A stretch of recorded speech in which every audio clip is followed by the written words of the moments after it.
Without objection, all members will have 5 legislative days within which to submit extraneous materials to the chair for inclusion in the record. And I'll note at the outset that this hearing has a hard stop of 1 p.m. This is traditional for the Fed chair, which we intend to strictly observe.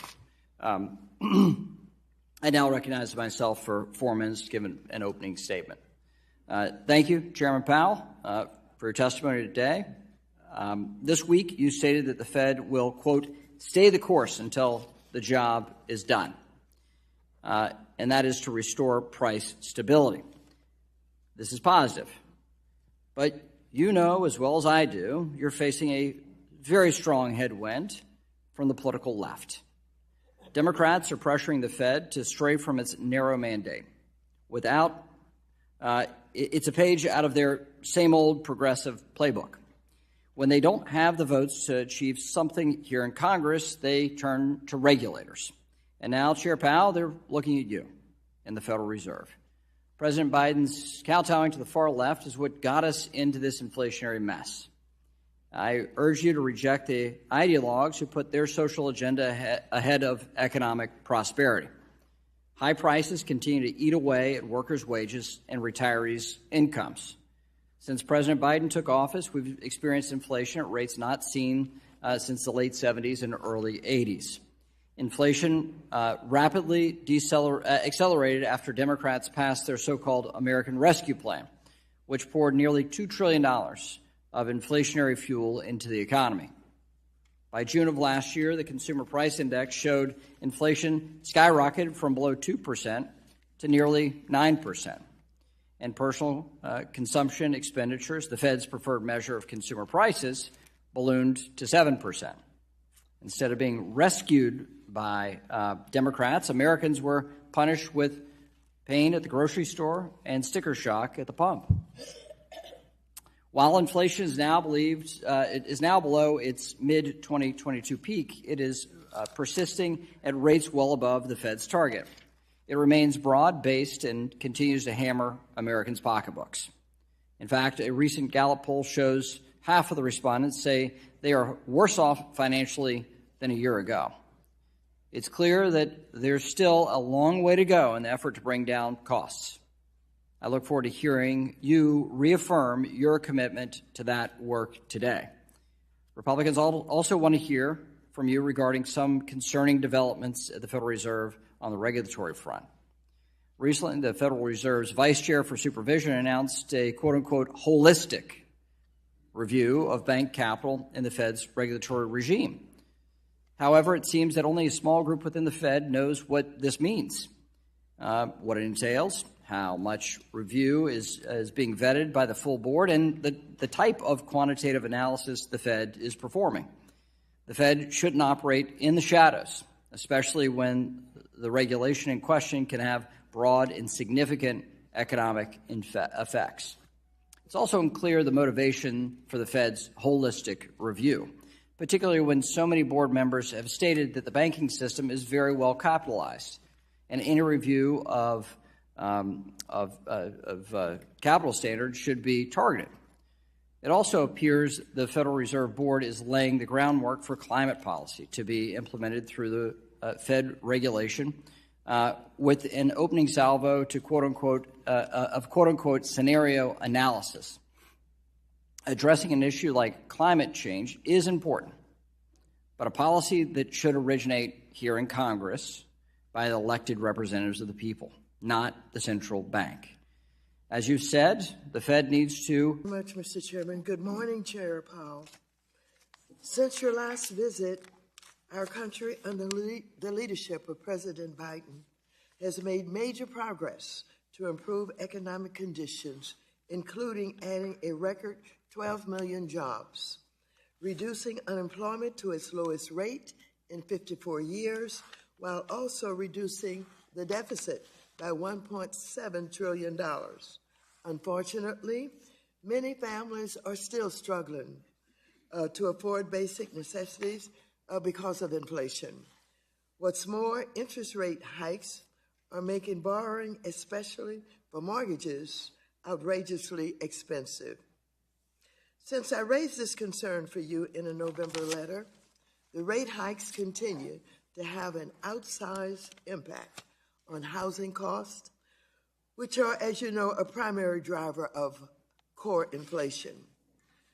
But, Mr. Chair, I think that you will agree that Congress also has a role.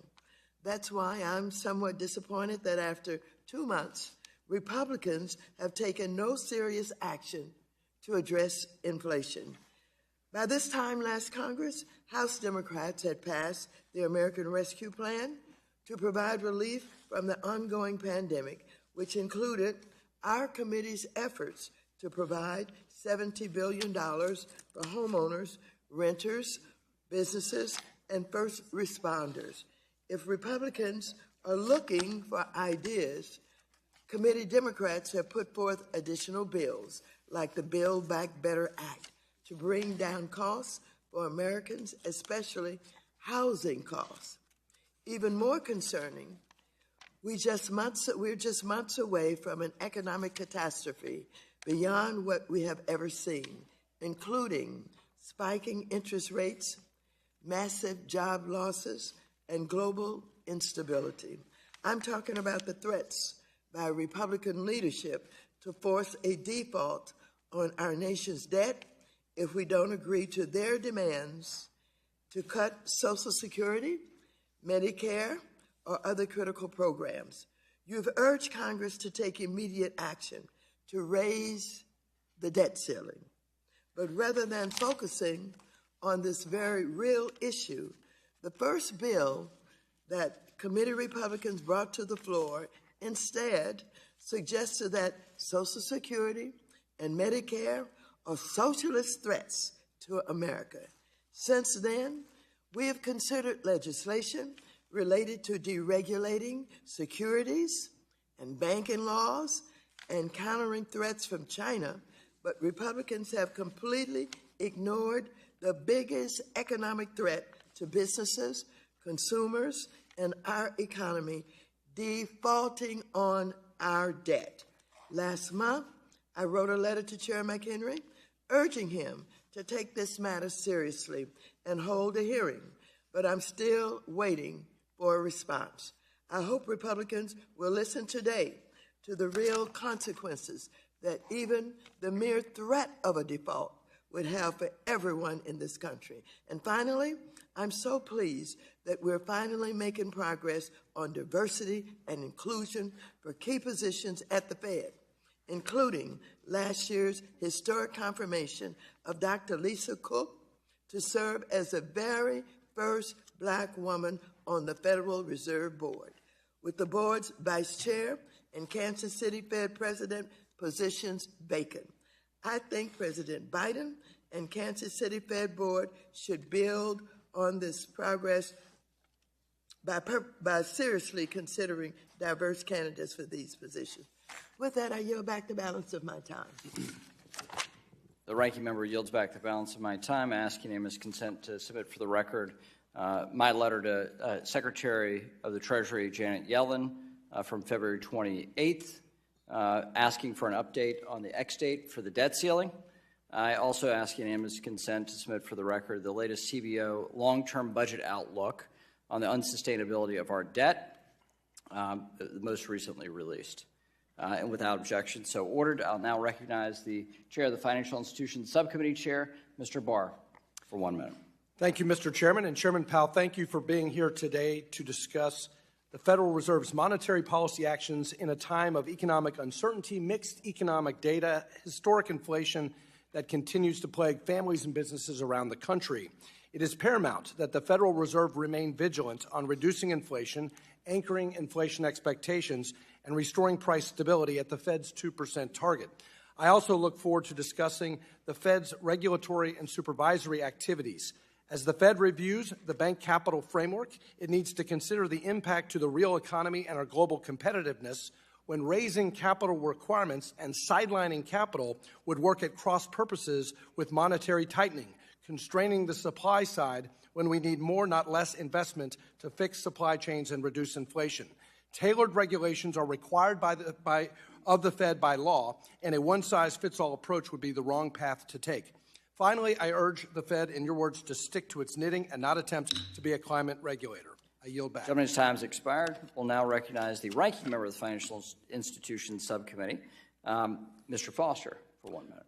Thank you, and thank you, Chair Powell, for being here today. Today is the 15th anniversary of when I was first elected to Congress and placed on the Financial Services Committee, just as the economy was about to collapse. And so that was my trial by fire, the emergency response to rescue the economy and the legislative response, the Dodd-Frank Act, that successfully stabilized our financial system. So 15 years later, as I take my place as the ranking member on the Committee of Oversight over U.S. banking and monetary policy, I recall the solemn oath that I swore to myself back then to make sure that this kind of calamity never happens again. The monetary policy report that we're receiving today is largely a narrative of a return to normal. Lead times to manufacturers are back to pre-COVID levels. The job market retains supernatural strength, and inflation is responding more or less as predicted to the usual measures. And by far, the largest threat on the horizon is a repeat of the 2011 default crisis. Congress has the power to avoid that, and we owe it to the American people to do so. And I yield back. Today, we welcome the testimony of Jerome Powell, Chair of the Board of Governors of the Federal Reserve System. Chair Powell was reappointed, and sworn in for a second four-year term as chair on May 23, 2022. Chair Powell also serves as chairman of the Federal Open Markets Committee and the system's principal monetary policymaking, which is the system's principal monetary policymaking body. Chair Powell, we thank people to do so, and I yield back. Today, we welcome the testimony of Jerome Powell, Chair of the Board of Governors of the Federal Reserve System. Chair Powell was reappointed, and sworn in for a second four-year term as chair on May 23, 2022. Chair Powell also serves as chairman of the Federal Open Markets Committee and the system's principal monetary policymaking, which is the system's principal monetary policymaking body. Chair Powell, we thank you for taking the time to be here. We will recognize you for 5 minutes to give an oral presentation or testimony. Without objection, your written statement will be made part of the record. Chairman Powell, you're recognized. Chairman McHenry, Ranking Member Waters, and other members of the committee, good morning. And I appreciate the opportunity to present the Federal Reserve's semi-annual monetary policy report. My colleagues and I are acutely aware that high inflation is causing significant hardship, and we're strongly committed to returning inflation to our 2% goal. Over the past year, we've taken forceful actions to tighten the stance of monetary policy. We've covered a lot of ground, and the full effects of our tightening so far are yet to be felt. Even so, we have more work to do. Our policy actions are guided by our dual mandate to promote maximum employment and stable prices. Without price stability, the economy does not work for anyone. In particular, without price stability, we will not achieve a sustained period of labor market conditions that benefit all. I will review the current economic situation before turning to monetary policy. The data from January on employment, consumer spending, manufacturing production, and inflation have partly reversed the softening trends that we had seen in the data just a month ago. Some of this reversal likely reflects the unseasonably warm weather in January in much of the country. Still, the breadth of the reversal, along with the revisions to the previous quarter, suggest that inflationary pressures are running higher than expected at the time of our previous FOMC meeting. From a broader perspective, inflation has moderated somewhat since the middle of last year, but remains well above our longer-run objective of 2%. The 12-month change in total PCE prices has slowed from its peak of 7% in June to 5.4% in January, as energy prices have declined and supply chain bottlenecks have eased. Over the past 12 months, core PCE inflation, which excludes the volatile food and energy prices, was 4.7%. As supply chain bottlenecks have eased and tighter policy has restrained demand, inflation in the core goods sector has fallen. And while housing services inflation remains too high, the flattening out in rents evident in recently signed leases points to a deceleration in this component of inflation over the year ahead. That said, there is little sign of disinflation thus far in the category of core services excluding housing, which accounts for more than half of core consumer expenditures.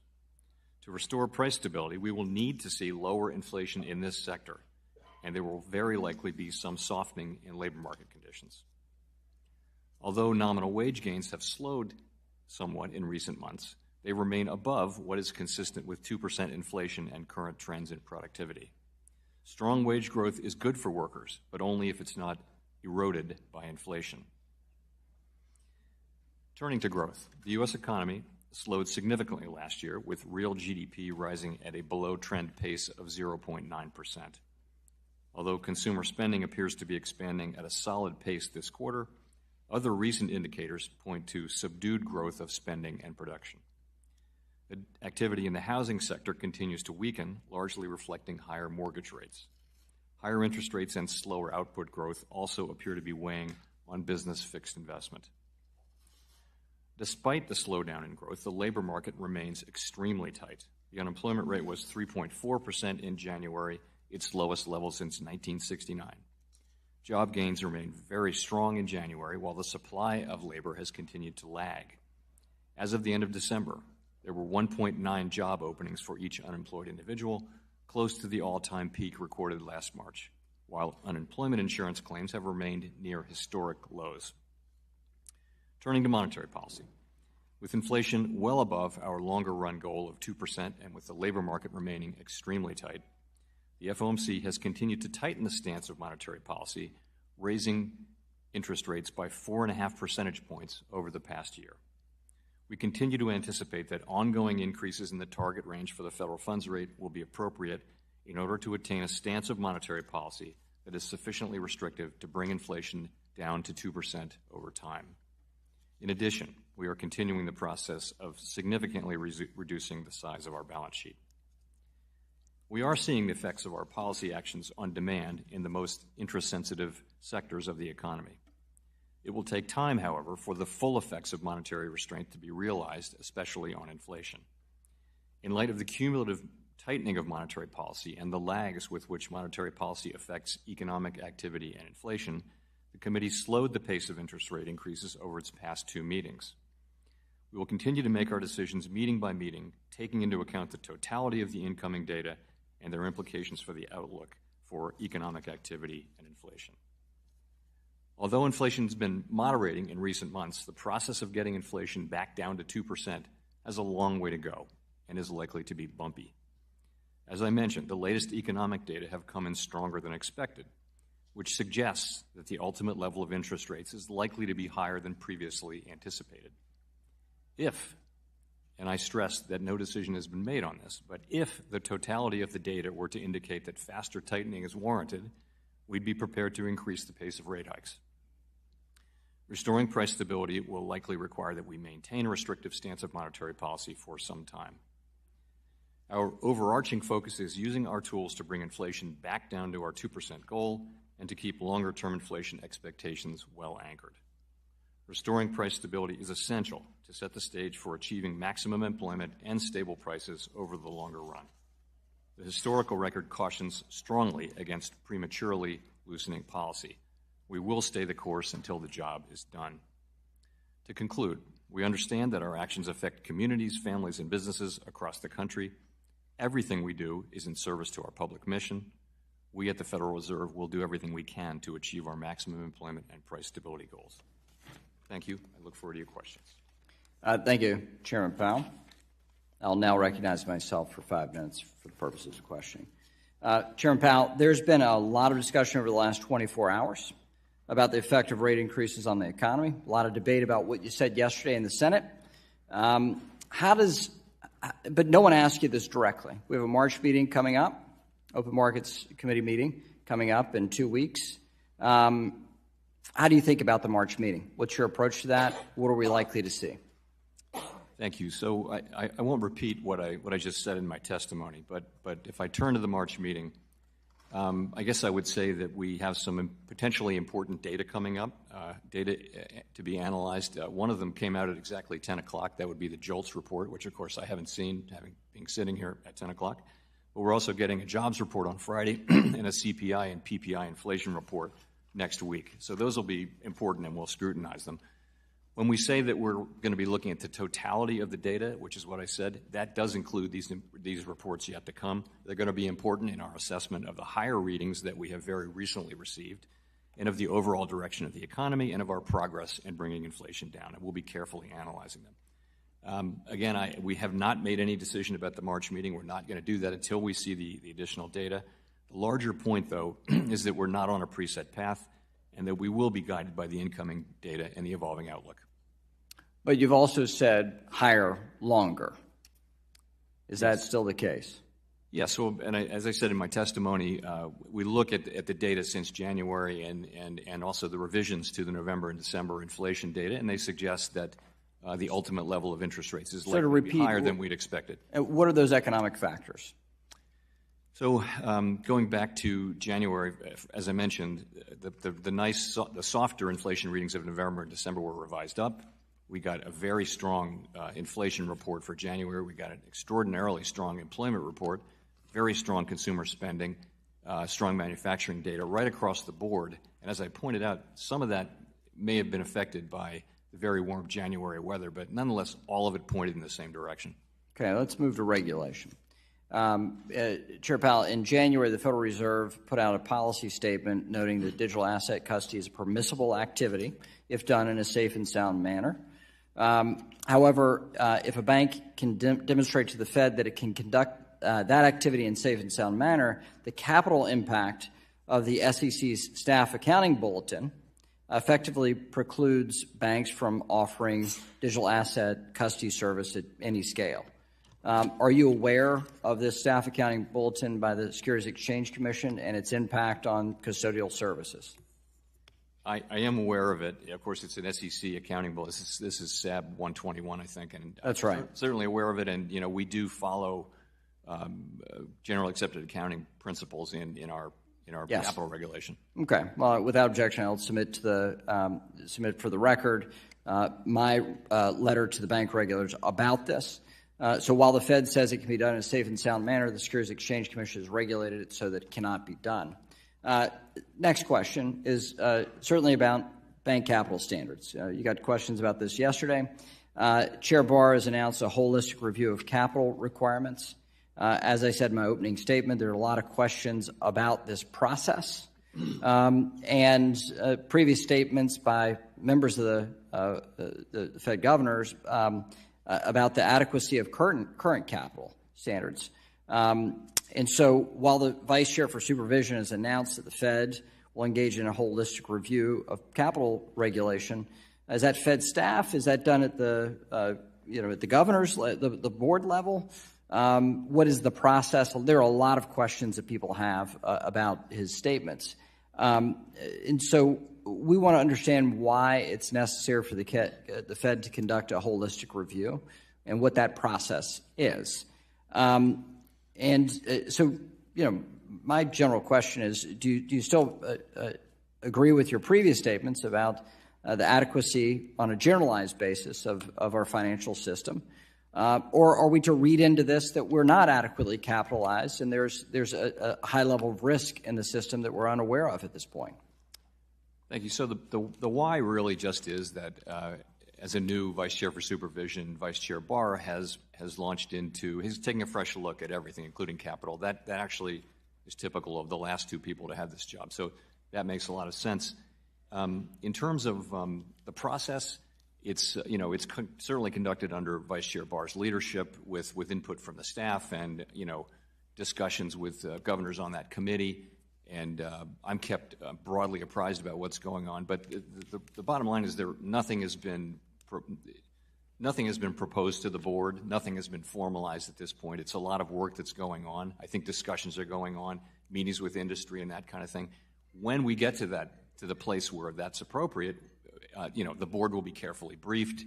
Ultimately, we'll vote on a proposal, and that proposal will go out for comment, and we'll solicit comment from any and all commenters, and we'll look very carefully at that. So it'll be a wide open process in the sunshine. Thank you. I yield back. Now recognize the gentlewoman from California, the ranking member, Ms. Waters. Thank you very much. Chair Powell, I agree with what you said on February 1st, that Congress must raise the debt limit because of what you described as the highly risky consequences of failing to do so. You are perhaps the most important expert on the debt limit, which is why I find it very concerning that your recommendation to raise the debt limit in a timely manner is being ignored by my colleagues on the other side of the aisle. I'm also concerned that the consequences of this brinksmanship are imminent. Fitch Ratings said this week they may seriously look at downgrading the U.S. debt based on the escalating brinksmanship they are observing, even if Congress ultimately addresses the debt limit at the last minute. This is history repeating itself. Standard & Poor's downgraded our debt back in 2011 when Republicans last controlled the House and threatened default. The Bipartisan Policy Center later found that the 2011 debt limit debate cost us $18.9 billion in higher borrowing costs, even though we never defaulted. To put that into perspective, that could have been leveraged to provide up to $200 billion in loans to small businesses through the state Small Business Credit Initiative, or to provide hundreds of thousands of people down payment assistance to buy their first home. So I want to emphasize that House Republicans, including most of the Republicans on this committee, had no qualms about paying our debts when Trump was in office. 3 times they addressed the debt ceiling in a timely manner without holding our country hostage. But Republicans are ready to tear down the hard work of Americans everywhere to weather the pandemic and build back a strong recovery. Chair Powell, can you describe for us the risk you see if Congress continues to delay action on the debt limit, both for our economy and for individuals and families? Let me start briefly by saying that we have no role and seek no role in what is really at the heart of fiscal policy, except I will limit myself to the 2 things that other Fed chairs have said about this. One is just that Congress raising the debt ceiling is really the only alternative. There are no rabbits in hats to be pulled out on this. 2 really is just that no one should assume that the Fed can protect the economy from the non-payment of the government's bills, let alone a debt default or something of that nature, which we don't think will happen here. But no one should be thinking that we have the tools to protect the economy from all the potential effects of that. Thank you very much. I don't want to miss what you said. I somewhat quoted you when you said that Congress must raise the debt limit because of what you described as a highly risky consequence of failing to do so. Is that your language? Well, must in the sense that it's really the only way for the debt limit to be raised is Congress must act.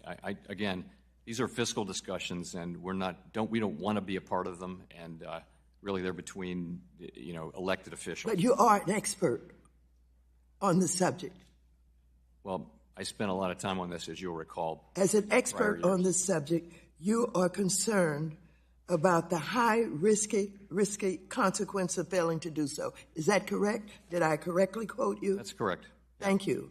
And so, again, let me just go a little bit further. The chair mentioned that he had either written a letter or maybe even had some conversation from Janet Yellen about the time limits that she had attempted to describe. Is it your understanding that she said she could maneuver and kind of manipulate things so that she paid the bills that were coming due, but this could only last until about June? Is that your understanding? Honestly, I would really have to not try to interpret the Secretary's words for you. That's really up to her to do. Can she keep us afloat until about June? I don't, honestly. That's not for me to say. These are really questions for the Secretary. I'm sorry, Ms. Waters. Have you had any conversation with her about the statement that she made about being able to manipulate the debt and pay bills that were coming due out of another account, et cetera? Did you have that conversation with her? The conversations that you and I have privately don't go anywhere. I don't talk about them with anybody, and the conversations I have with Secretary Yellen, I don't. Okay, and I don't want to get Gentlelady, time has expired. beg your pardon? The gentlelady's time's expired. Did I have equal time with you? You sure did. He went over time. If I did, thank you. I yield back. I now recognize the Vice Chair of the full committee, Mr. Hill of Arkansas. Thank you, Mr. Chairman, and thank you, Chair Powell, for being with us. You're welcome anytime. Don't wait till we ask. If you want to volunteer and come, we love having your views on many topics. Thanks for talking about your commitment to price stability. You know, we've had this discussion last June between us of, I do think that's the primary mission of the Fed, and I think it should be the only priority of the Fed is price stability, because it's the legislative branch and the executive branch that really are responsible for, quote, full employment and having that policy environment and making sure that that's right. So your commitment to price stability is welcome by this committee.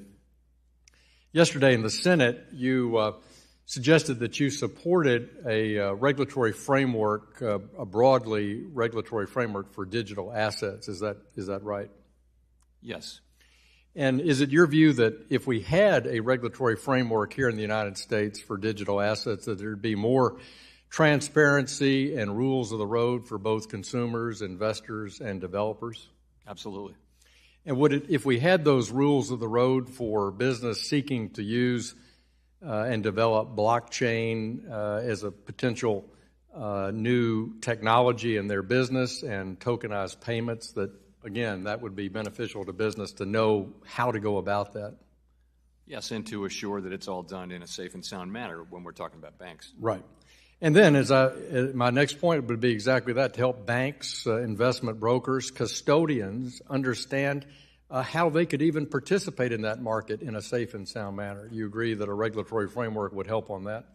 Yes.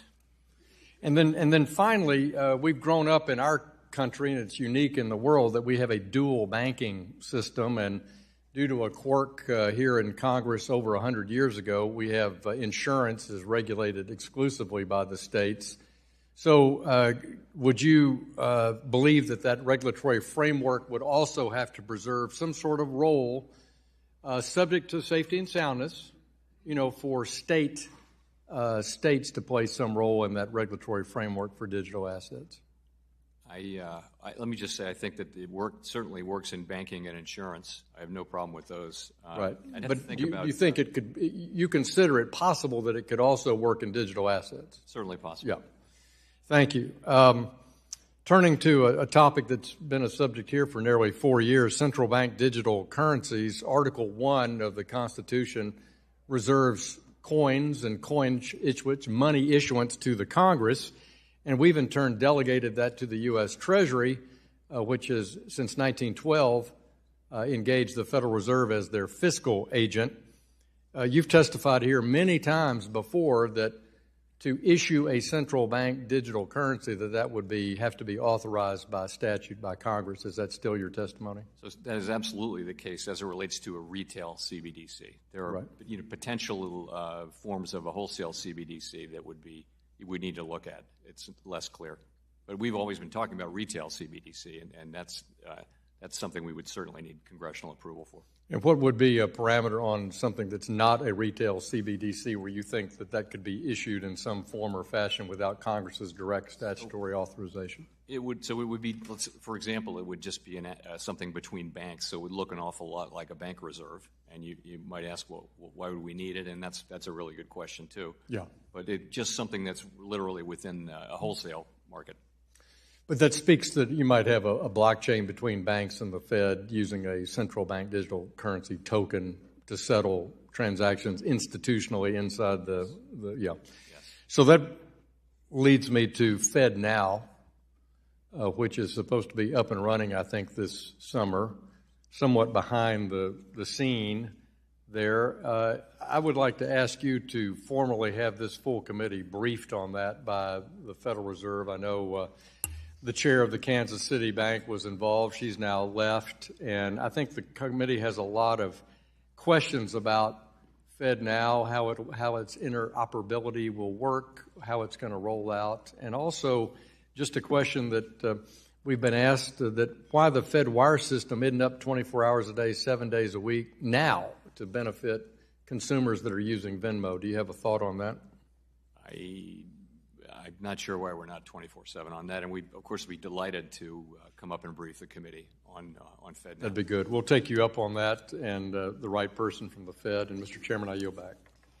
Gentleman yields back. We'll now recognize the the ranking member of the Capital Markets Subcommittee, Mr. Sherman of California, for 5 minutes. Thank you. Mr. Chairman, I want to thank you for bringing to our committee's attention several years ago the importance of tough legacy Libor, some $16 trillion of instruments where the creditor wouldn't know how much the debtor was supposed to pay. This committee, we passed legislation over a year before the Libor hit the fan. You issued regulations 7 months before the absolute deadline. I hope we do this in other areas, and it's my understanding that with those final regulations, we're done, and we've solved the Libor issue. Is that correct? That's my understanding as well. Good. People talk about inflation, and they somehow say that it's a matter of the personalities and politics in the United States. Others argue that the entire world is hit by inflation because Ukraine and COVID. I think we've got the answer to this question in that inflation is considerably higher in the Eurozone than it is in the United States today. And it's very hard to say that Joe Biden is responsible for inflation in Germany. I commend the ranking member for bringing up the debt limit and the harm that's already done to our economy. If we solve the problem tomorrow, we had less investment than we would have had yesterday. And I would say that I commend the president. He's going to issue a budget plan tomorrow, and perhaps in their time, one of our Republican colleagues can tell us when the Republican budget plan will be released. We are all eagerly awaiting it. Housing is a huge part of inflation, and we've left it to local government, but the permitting process there guarantees scarcity, which guarantees high housing costs. Mr. Chair, we've talked back in 2001 and several times even before that about wire fraud. And having just bought a home, I saw the process up front. Everybody's very nervous about one thing, and that is, will the buyer of the house be tricked into wiring their down payment to the wrong account? Or will the buyer be tricked or the escrow agent be tricked into sending the money to someone other than the seller of the property? We talked about this back in 2001, where I urged you with your FedNow system, which I'm glad is on track to move forward, to have what the Brits have. When you send the wire, you identify not only the number of the account you're sending it to, but also the name of the person or entity that's supposed to receive that. At that time, back in 2001, you said that payee matching is not the best way to do it. There are other ways to do it, and that you'd be happy to get back to me as to how you're going to make sure that an email from a Nigerian prince does not get the wired funds, particularly in a housing transaction, wired to an account number that turns out to be in Lagos. What progress do you have? When can home buyers have a system where they're sending it to a named payee as well as to a number? So I hope we did come back in a timely way to you on that, but it's a problem you've brought to our attention. You're right, over many years, and we continue to focus on that. Well, the bureaucrats who are working on this don't want to do what the Brits did. They've proven it can be done. You said you were going to accomplish the same goal in some other way, and it has been a while, and it's not solved, nor are you aware of any solution. I would hope that you would go back and say, we don't want to add this anxiety to every real estate transaction. We go back to the drawing boards, follow what the Brits have done, and have payee matching. Finally, as to crypto, cryptocurrency says what it means. Hidden money. That's what it means. And if we impose know your customer and anti-money laundering statutes to it, it won't be crypto anymore. What crypto wants is to have part of its ecosystem above the waterline, visible and subject to know your customer, and then have the rest of the iceberg below the waterline. Gentleman's time's expired. I will now go to the gentleman from Texas, Mr. Sessions, is now recognized for 5 minutes. Chairman McHenry, thank you very much. Chairman Powell, thank you for joining us today. We appreciate not only your professionalism, but your direction at us. Chairman Powell, I know that the Fed considers divergences, and you talked about it as you spoke in your opening statement about consumer price index, personal consumer expenditures, inflation, GDP, and all these things are talked about in your report, monetary report, March 3, 2023. Thank you. A couple days ago, I had an opportunity to see that an economist, Arthur Laffer, produced a report that spoke about literally this country doubling GDP. Now, I know we're putting CPI, PCE, inflation, all these things into a mix.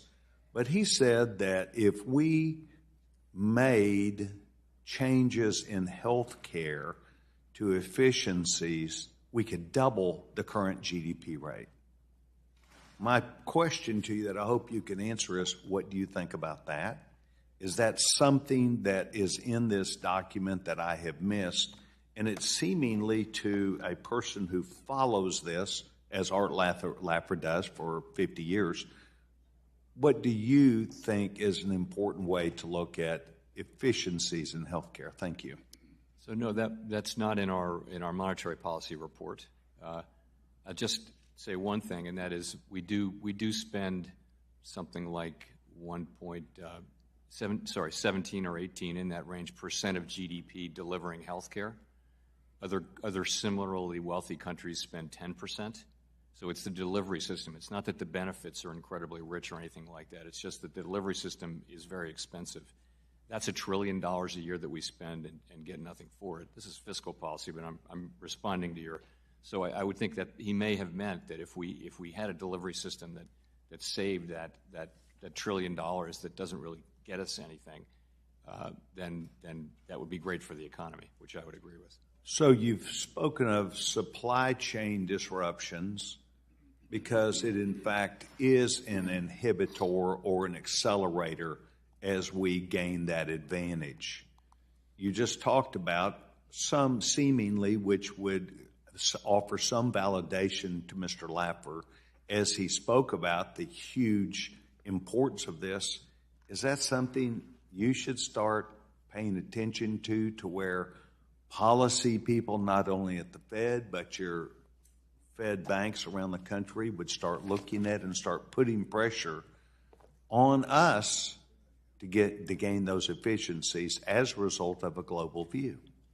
So on supply chains generally, they have suddenly been tremendously important in inflation, as you know, for the last couple of years, and for the first time really have been something that we've had to study carefully. In terms of healthcare delivery, that is strictly a question for you and for the parts of the government that are charged with it. The Fed does not have a role to play and does not seek a role in that. Does not see a role. And yet, as I look at this, you've got a role in projecting confidence. You've got a role in education. You've got a role in who's in the workplace. You've got a role. Interest rates, and yet my point is it's such a staggering number that impacts us. Just love to have you go back. Perhaps we from this committee need to give you some direction on that. But I think your testimony today, it recognizes the staggering impact on that. I don't think it's political. The answer may be political, but I think the actual numbers are not political. It's an inefficiency that is happening across the country, not a regional matter. And so wanted to get your take on that, and I appreciate you being here as always. Thank you for your confidence and your hard work that you give this country. Mr. Chairman, I yield back my time. Gentleman yields back. We'll now recognize the ranking member of the Agriculture Committee, Mr. Scott of Georgia, for 5 minutes. Thank you very much, Chairman, and welcome back, Chairman Powell. Now, Chairman Powell, listen to me very carefully here, because I think we're on the verge of making a terrible mistake. Back in 2008, if you recall, Barney Frank then and Miss Waters asked me to take a look and kind of work with you and the Fed. You were a board member in 2008. And we came to the conclusion that we needed a more equitable playing field between our large banks, like Goldman Sachs, Citigroup, and our regional and smaller banks, like Truist and our community banks. And we changed that. But now I hear that the Fed and the FDIC plan to drop a new rule which seeks to apply the long-term and higher capital requirements that were created, and you and I did this back in 2008, and you remember, that were created for the Goldman Sachs and for them. And now we want to apply these rules to the regional banks. There's a big difference, and we've omitted this difference if you proceed in this manner. I think it's very misguided. It works, and you and I worked on this. You recall this. You were a board member, and we saw that we needed to have a better playing field to protect. And if you all go along with this, it could put many of our regional banks and small community banks out of business. So I want you to reverse this. First of all, tell me, am I speaking the truth? Are you all planning to all of a sudden here put these smaller and regional banks under the same heavy or financial load as your large worldwide banks? Tell me. No, we're not planning that. We believe strongly and always have in tailoring to address the different size and risk characteristics of financial institutions, and certainly nothing like that for the regionals. They won't have anything like what the very large, most systemically important banks have in terms of overall regulation. Yeah, because I remember clearly you and I were back, I think we were on this side then, talking about this in this same committee room. And you worked with us on that. I'm glad to hear that. Where is that coming from? I mean, it's a concern. It's just a rumor.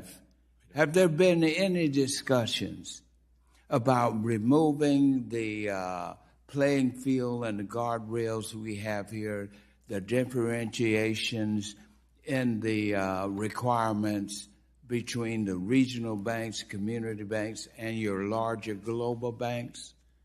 So there's nothing to that? Well, I would say this. We're required by the law now, and we're doing this. Dodd-Frank actually required us. Yes, suggested that we should tailor. And then the S-2155 then required it. And anything that we do will reflect appropriate tailoring. All right. So that's off the board.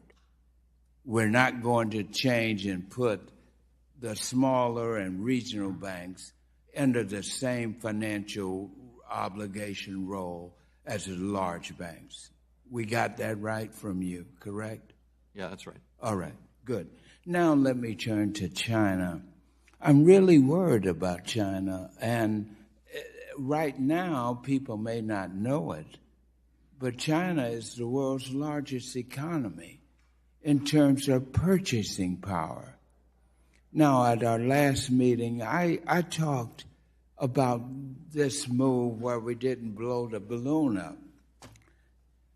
And this is an example of what I was pointing out. Gentleman's time has expired. We'll now recognize the Chair of the Science Committee, Mr. Lucas of Oklahoma, for 5 minutes. Thank you, Mr. Chairman. Chairman Powell, I'd like to follow up on the topic of capital standards, one of those things we've discussed many times together. As you know, commodity markets have seen significant volatility in the last few years. And during times of tremendous economic uncertainty, like we've seen, end users turn to the markets to hedge risk, particularly those in the agriculture and energy sectors. And I know that the Fed is early in the review process of potential changes in capital requirements. Can you, well, I'll ask anyway. Can you commit to ensuring that these changes will not increase the cost for banks providing those commodity derivatives to end users? That's a really specific. Can I go look at that? I'm not actually sure that the work even addresses that. So, fair point. Happy to come back to you on that. And that particular response makes me feel better, because after all, those products are very important to my folks, and make a great deal of difference in how they're able to address their issues. So, as you discussed earlier, and as you've consistently assured, the Fed's not a climate-making policymaker. You and I have talked about this issue, again, many times in the past. However, I'm concerned that the Fed could be heading in that direction and could be laying the groundwork for climate-related stress tests that would reduce access to capital for entire sectors of the economy.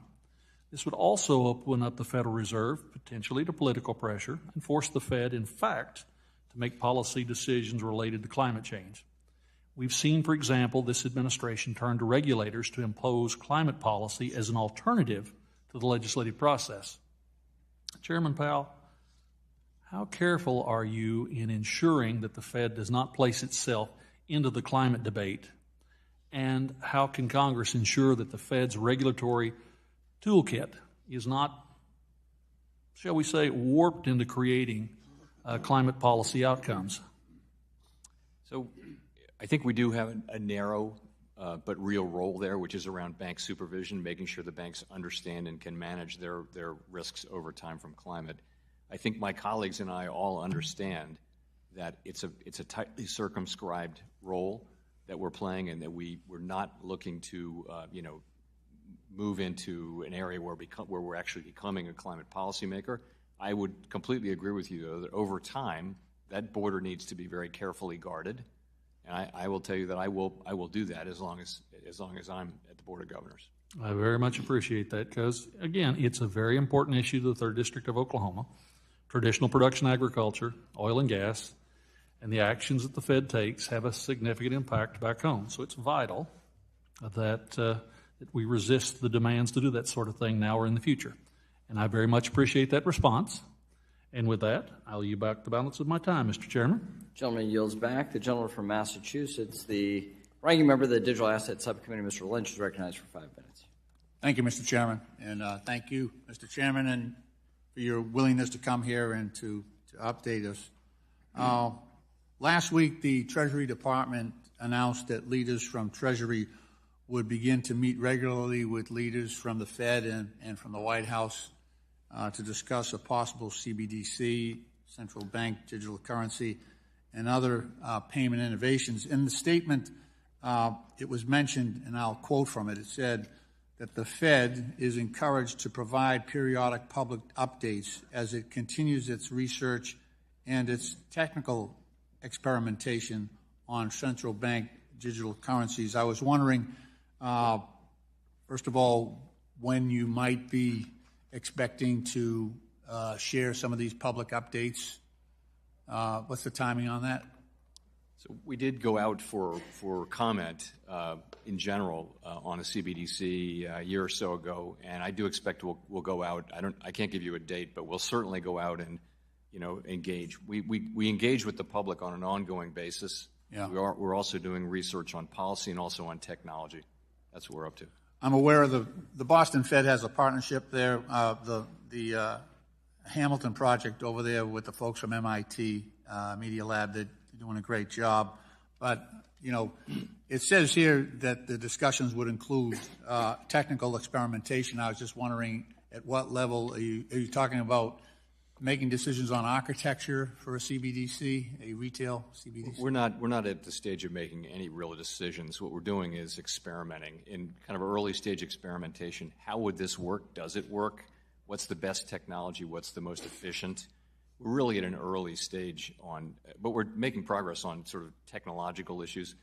The policy issues are equally important, though. You know, we haven't decided that this is something that the financial system in the country want or need. Right. So that's going to be very important. Right. Well, I think I speak for the chairman as well. Would love to have more dialogue with the Fed on that, and maybe bring in the folks from MIT as well, and just make sure that Congress and this committee is as up to date as others. Let me switch over to Fed now. There are some champions of digital currency and stable coins in particular that continue to cite the need for faster payment systems. However, as was earlier mentioned, the Fed Now is a service that the Fed is working on to finalize that will allow for instant payments between bank accounts. And the Fed has a target release date for Fed Now between May and July, which is right around the corner. Do you see any reason why cryptocurrencies would provide faster payments than the Fed Now system? And would this offer, with the transparency of Fed Now, would it offer distinct advantages over some of these stable coins that are touting faster payments?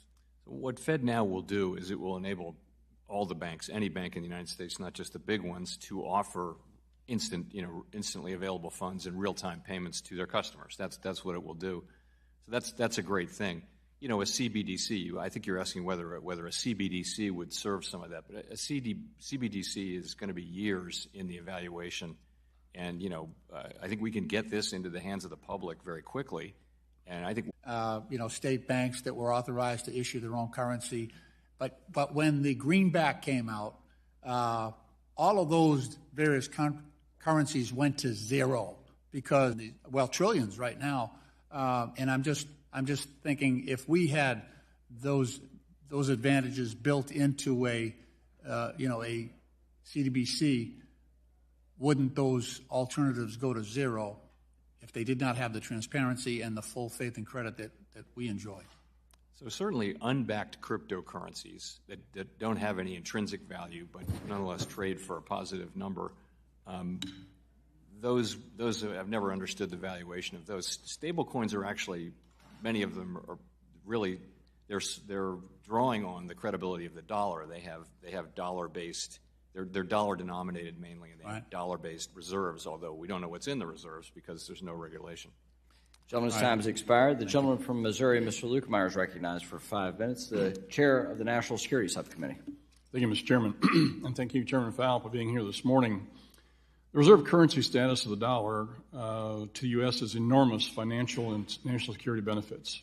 In the wake of Russia's unprovoked invasion of Ukraine, the Fed took action to prevent the Kremlin from accessing more than $300 billion in reserves, roughly half of Russia's reserves. However, this led to an accelerated effort by countries like China to de-dollarize their official foreign exchange reserves. Just last week, there was an article in the Wall Street Journal titled, "Russia Turns to the Yuan," in an effort to ditch the dollar. Not only that, but China's President Xi Jinping pushed for the settlement of energy trades in the Chinese yuan at a summit with Arab leaders in December. The question is, are you concerned about these actions by Russia and China to establish different reserves and conduct transactions in non-U.S. dollars? So the U.S. dollar is the widely accepted and really the only serious candidate for the world's principal reserve currency, and that's because of our democratic institutions, our liquid markets, the rule of law, and all those kinds of things, and also the fact that the dollar has held its value over time. So other countries who are competing on other playing fields may want to establish different currencies, but really the dollar is the one that's going to be used more broadly in international commerce because we have those aspects and other countries don't. Well, that's true to now, but my question is, are you concerned about the actions of these countries because if they see themselves being challenged or are concerned, for instance, if China would invade Taiwan, as Russia invaded Ukraine, there were some sanctions put on. And I don't disagree with the sanctions. The last time you were here, though, Mr. Chairman, I asked a question because it's an instructive moment for us from the standpoint that knowing that we put sanctions on Russia, all other different accounts, as well as the oligarchs from that country, are we thinking about doing the same thing to China when they invade Taiwan? And your answer at that point was no. We passed a bill out of this committee last week to ask the administration, basically, to start thinking about that in those terms. What kind of situations can you come up with? Are you talking to allies, begin to talk to them, to start putting together a list of how you would go about sanctioning the different individuals, the different accounts, things like that? So have you started thinking about that at all yet? Well, let me say, the business of sanctions is entirely in the hands of the elected government and the Treasury Department. We are an implementer as it relates to banks. That's it. Yeah, but we're going to take your advice on different aspects of this, Mr. Chairman. Sorry? We're going to take your advice on the different aspects of this. Well, I mean, honestly, when the sanctions were being put in place, Treasury was doing it. We weren't doing it. Okay. Yeah, I mean, that's the way it works. Next question. There was an article, again, in one of the political newspapers yesterday, I guess it was, and it talked about the problem that we have here with the Fed's balance sheet. It says it now appears similar to a hedge fund whose long-term assets are financed by short-term borrowing, and the bottom line is that it's going to cost money. The Fed now has a negative income as a result of having to do this. And so it says here that the Fed will simply borrow the money to pay the bills. Is this true? That the Fed's losing money right now as a result of the way you've got these debt borrowings that you've purchased structured? The place I would start is that the Fed has, we always turn over all of our earnings in every year. We turn them over on an ongoing basis, and we've turned over something like $1.2 trillion in earnings just in the last, decade or so. So we always know that when we raise interest rates, okay, you're going to lose money. And okay, of course, but you agree with the point that we have a negative income right now. That's and right. This makes my point to my next question, or my concern is, the CFPB gets their money the CFPB gets their money to run their agency from the Fed. That's right. So basically, there's no money for the Fed to pay the CFPB's bills if this is the case, unless you continue to borrow, which is basically what's going to happen now, is you're going to have to borrow money to be able to pay the CFPB's bills. Is that not correct? No, we don't borrow money. We issue, basically, yes, we don't shut down the Fed when we have negative income. Okay. We can pay our bills and we can pay. So my follow-up question then is, do you do any accountability or assessing of the CFPB's spending of these dollars at all? No, we don't. So they just get a blank check. You just told me they just got a blank check. They send you a bill, you send them a check. There's no accountability for them. No, I think there are limits built into the law, which I don't have in the front of my head. I have yet to see a limit, Mr. Chairman. I'd love to see what the limits are because I don't think that they've ever agreed that they have that. But I see my time is up. Mr. Chairman, I yield back. Gentleman's time has expired. We'll now go to Mr. Foster, the ranking member of the Financial Institutions Monetary Policy Subcommittee. Thank you. And just a quick comment. I think it's a mistake to imagine that you can completely hide from the macroeconomic effects of technology in your scenario planning. We just talked briefly about healthcare costs. Obesity, half of our healthcare costs, and there are treatments in these GLP-1 receptor agonists that look like they're just a home run against obesity. And so these will be near-term impacts which will have macroeconomic effects. So just a comment. I hope you have a certain fraction of futurists in the room when you're talking about your scenario planning, because a lot of that future is like now. Okay, back to economics. So we have this historically low unemployment rate, 3.4%. And historically, this would be considered to drive runaway inflation. Your predecessor, Alan Greenspan, repeatedly referred to dangerously low levels of unemployment. And yet we see inflation is coming down. So what is going on here? How can we have these historically low levels of unemployment without having inflation take off? Is it possible that we simply have less frictional unemployment in our system, due perhaps to the fact that people get their new jobs online and have a job lined up before they quit? So inflation is coming down, but it's very high is the thing. And some part, I've never said all of it or most of it, but some part of the high inflation that we're experiencing is very likely related to an extremely tight labor market. Wages affect prices and prices affect wages, so I do think that's part of it. More to your point, though, there was a time when there was a tight relationship between inflation and unemployment.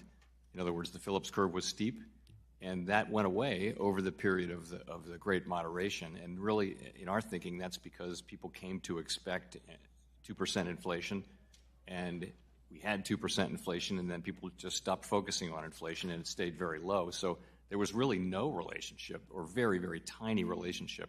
We could have very weak economic growth or very strong economic growth, and we wouldn't have inflation respond very much. That was before the pandemic, though.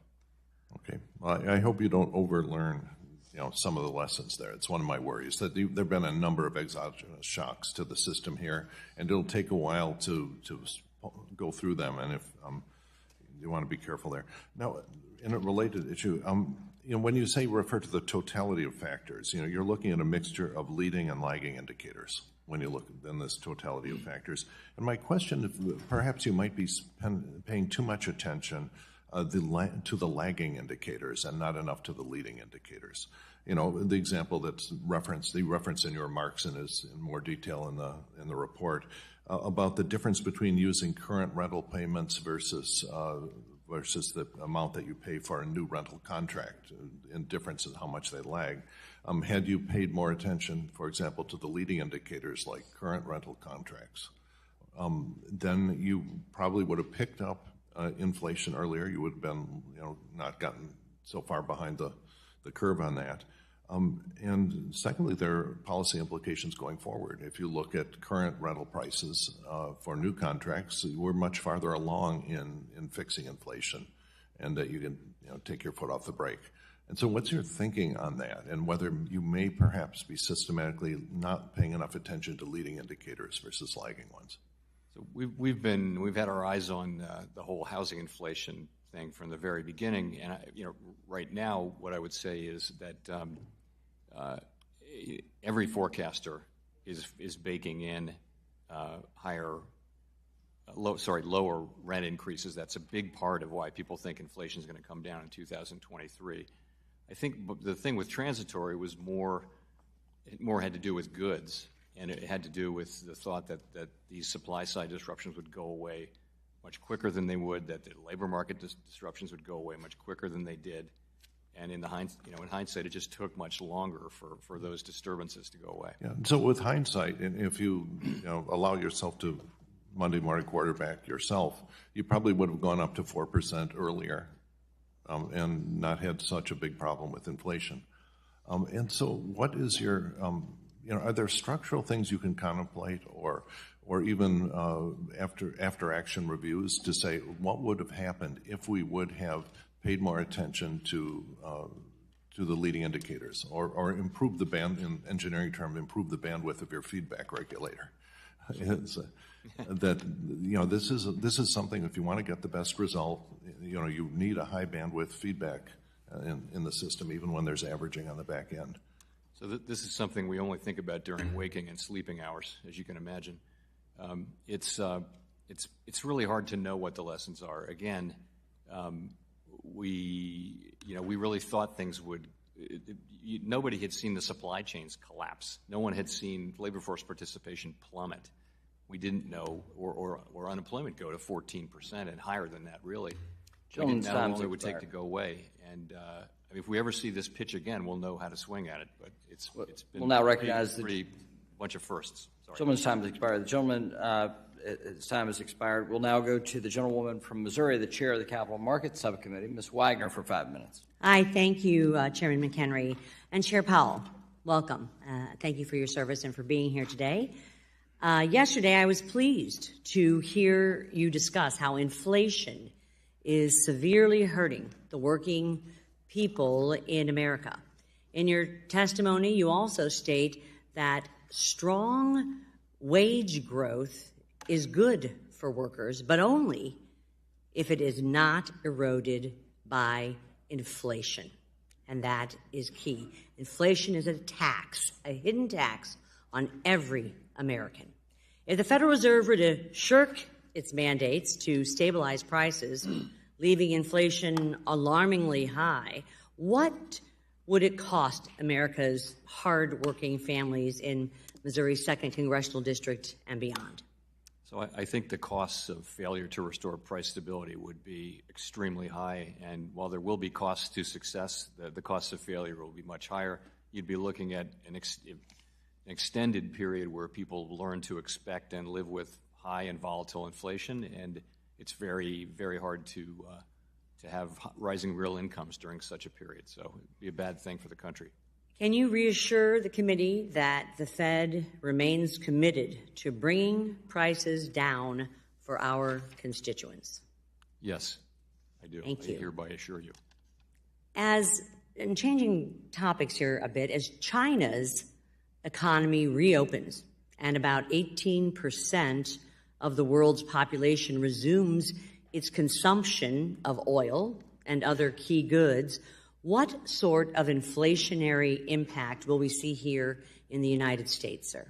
So a faster reopening of China, which it looks like we may be seeing, it does have the potential to put upward pressure on commodity prices, but it also would mean a faster sort of unraveling of the problems in supply chain. So those would be offsetting effects.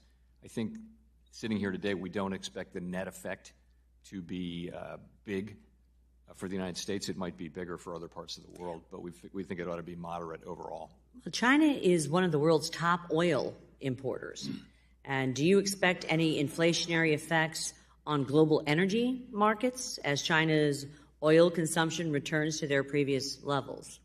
So I think oil prices could be affected, and I think that's a big concern in Europe, for example. We have our own domestic oil, and we've got a lot of natural gas as well. We sure do. I wish we were actually harvesting more of that liquid natural gas. Chair Powell, you, Vice Chair Barr, and many others have recently identified that the banking system is well capitalized and strong. Bank capitalization remained robust during the shock of the pandemic and related shutdowns of economic activity. Capitalization of large financial institutions weathered severe stress testing mandated by the Fed. And despite all of that, as also previously mentioned by Chairman McHenry, Vice Chair Barr insists on conducting a review of capital rules. I'm concerned that this review is being conducted in a silo and that the findings will not be made fully available to the public. Taking such an approach in the context of this holistic capital requirement review would make it impossible to conduct a transparent rulemaking process, denying the public information necessary to consider and to comment. I think this is just simply not appropriate in this situation, and I'm concerned by the lack of clarity, I think is the best word, perhaps at this point, by the Vice Chair. A couple questions. You've served on the Fed board for over 10 years since the financial crisis regulatory framework has been put in place. And over that period, have you seen any real-world evidence that America's banks are undercapitalized? So American banks are strongly capitalized, and I believe Vice Chair Barr has said that as well. But yes. The point is there haven't been any real proposals to evaluate yet, and when there are, that will be done in a highly transparent manner. I hope so. I'm glad to hear you say in a highly transparent manner. Do you agree that excessively high capital levels constrain banks' lending capacity with spillover effects on jobs and living standards for Americans? So I think it's always a balance, right? More capital means more safety and soundness and more ability to withstand terribly stressful periods. But it also, it's more expensive. Equity capital is more expensive.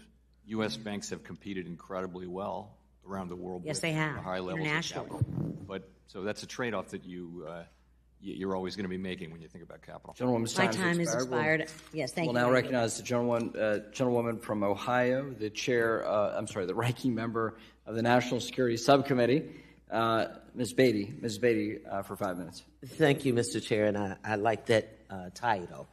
To Chairman Powell, thank you for coming and being such a good colleague and friend. I have a couple questions I'm going to try to get through quickly. Chair Powell, in a press conference last month, you stated, quote, "There is a lot of spending coming into the construction pipeline, both private and public, and so that's going to support economic activity," end of quote. How do you think the strong pipeline of funding from what the Democrats put together in passing the Inflation Reduction Act, the Infrastructure Investment Jobs Act, and the CHIPS Science Act will do to have economic activity this year and moving forward? So I guess I was making the point that there are a lot of sources of demand that we can rely on, even though demand has been relatively increasing at a relatively modest rate. Part of it is... Will this help in that demand?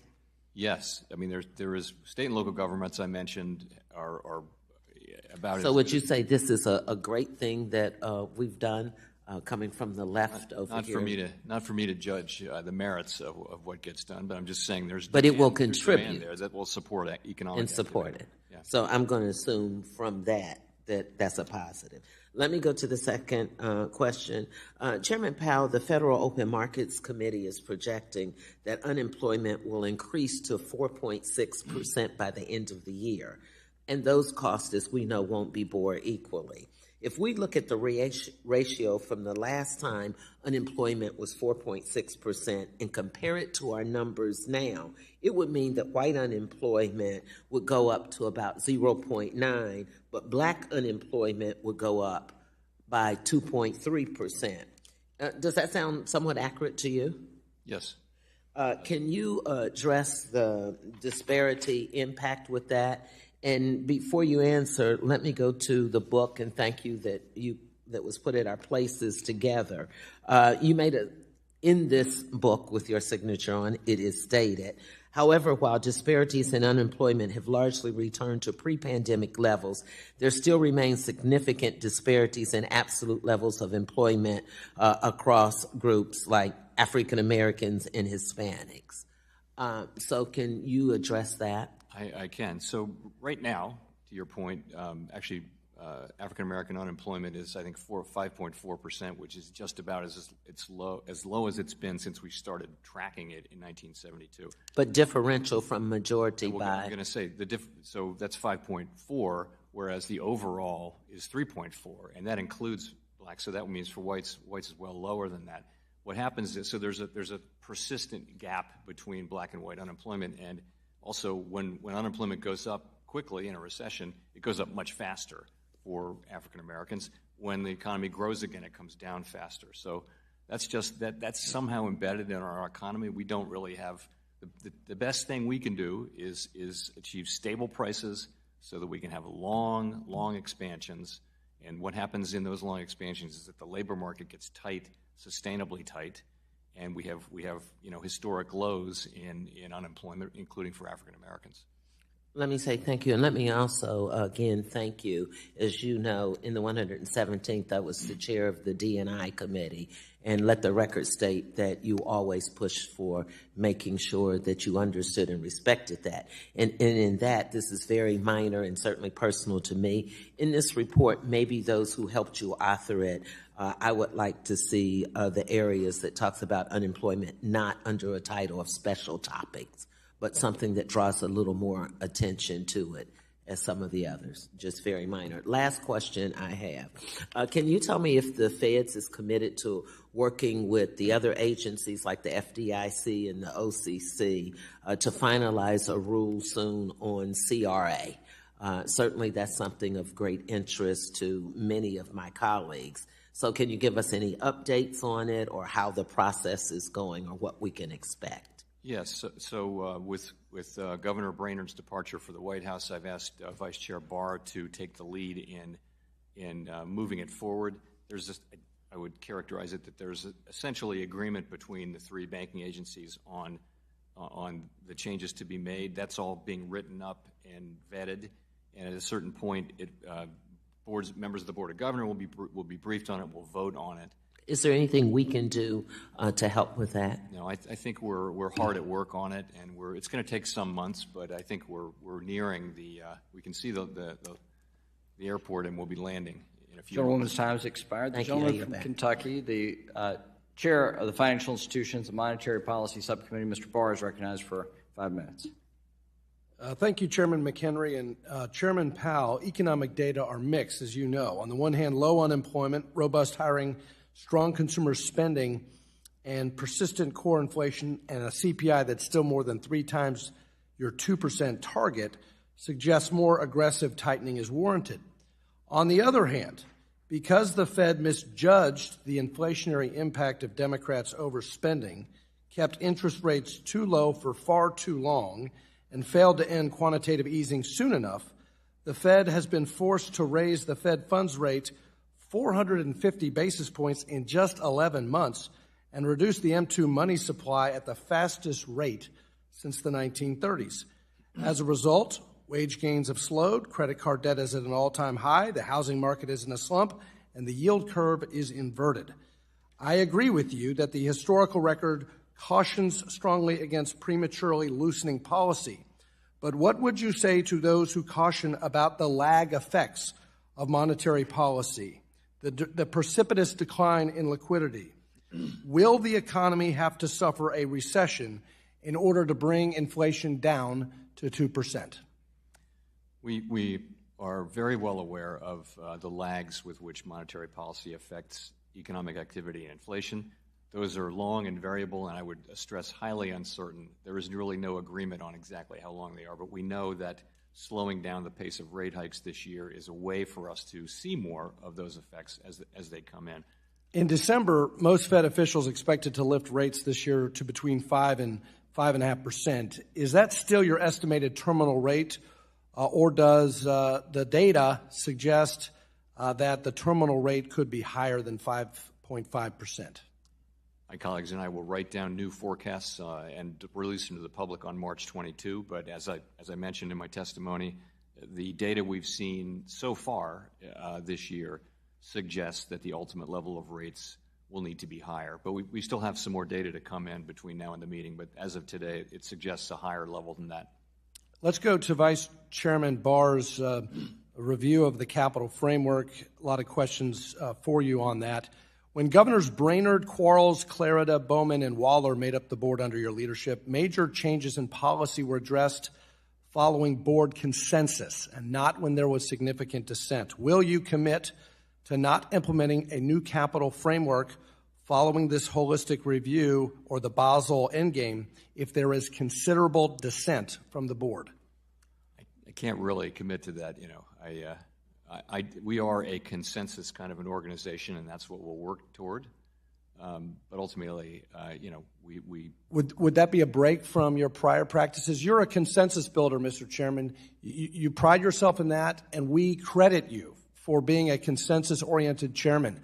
Will you commit to continuing that practice and not allow major changes to the bank capital regulatory framework to be made by one person?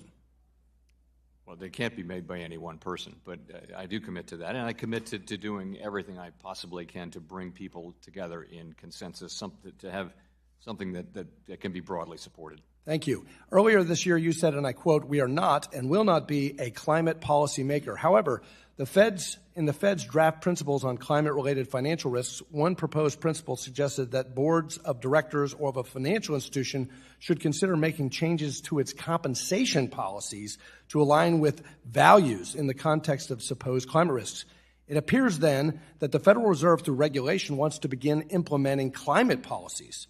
So which is it? There seems to be a disconnect between your statements publicly and the rules that the board is putting forward for comment. Well, I feel strongly that climate change is an important issue that needs to be addressed by elected people.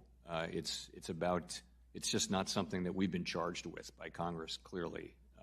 So we do have a narrow role, and that role will be around making sure that banks understand and can manage the risks that they're running, and that's going to be it. And I, as I said before, we don't want to drift into becoming a climate policymaker, and we'll have to guard that border very carefully. Regarding the Fed's climate scenario analysis pilot program, did the board vote to approve the creation of that pilot program?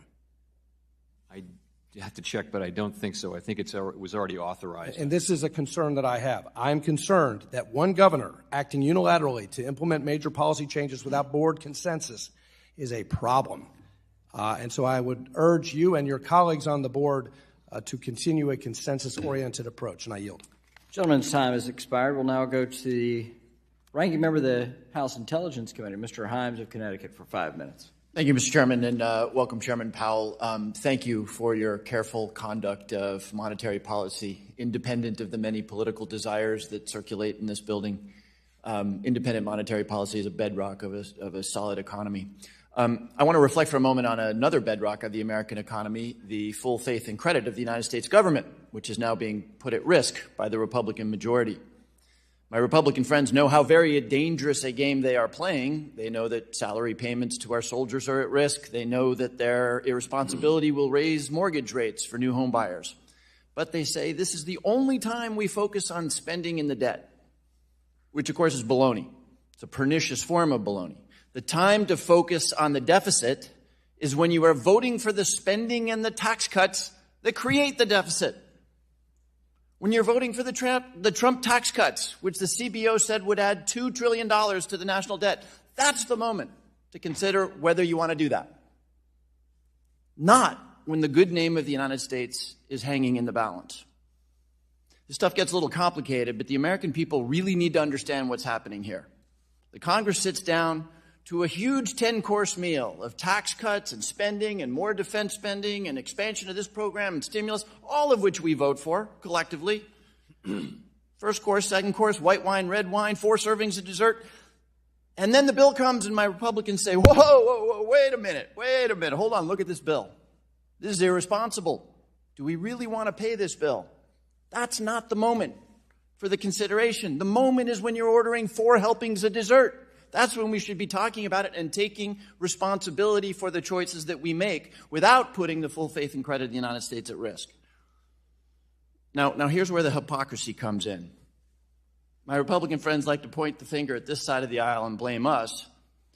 But, Chairman, as you know, fully 1/4, 25% of today's United States debt was accrued in the 4 years of the Trump administration.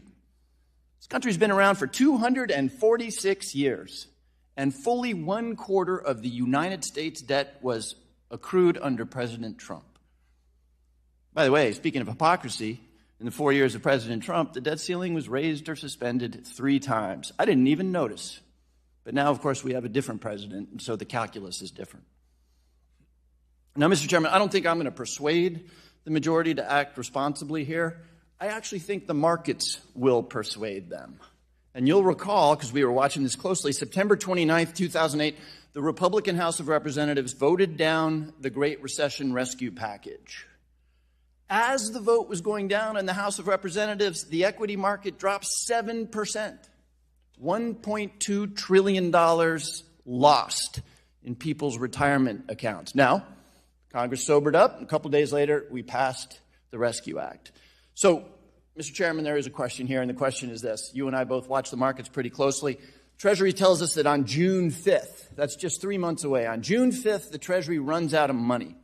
So my question to you, Mr. Chairman, I know I'm asking you to be a little speculative here, but what should we watch for? What market signals could indicate that the markets are getting fed up with the manifest irresponsibility around this? Give us some things that we should be looking for.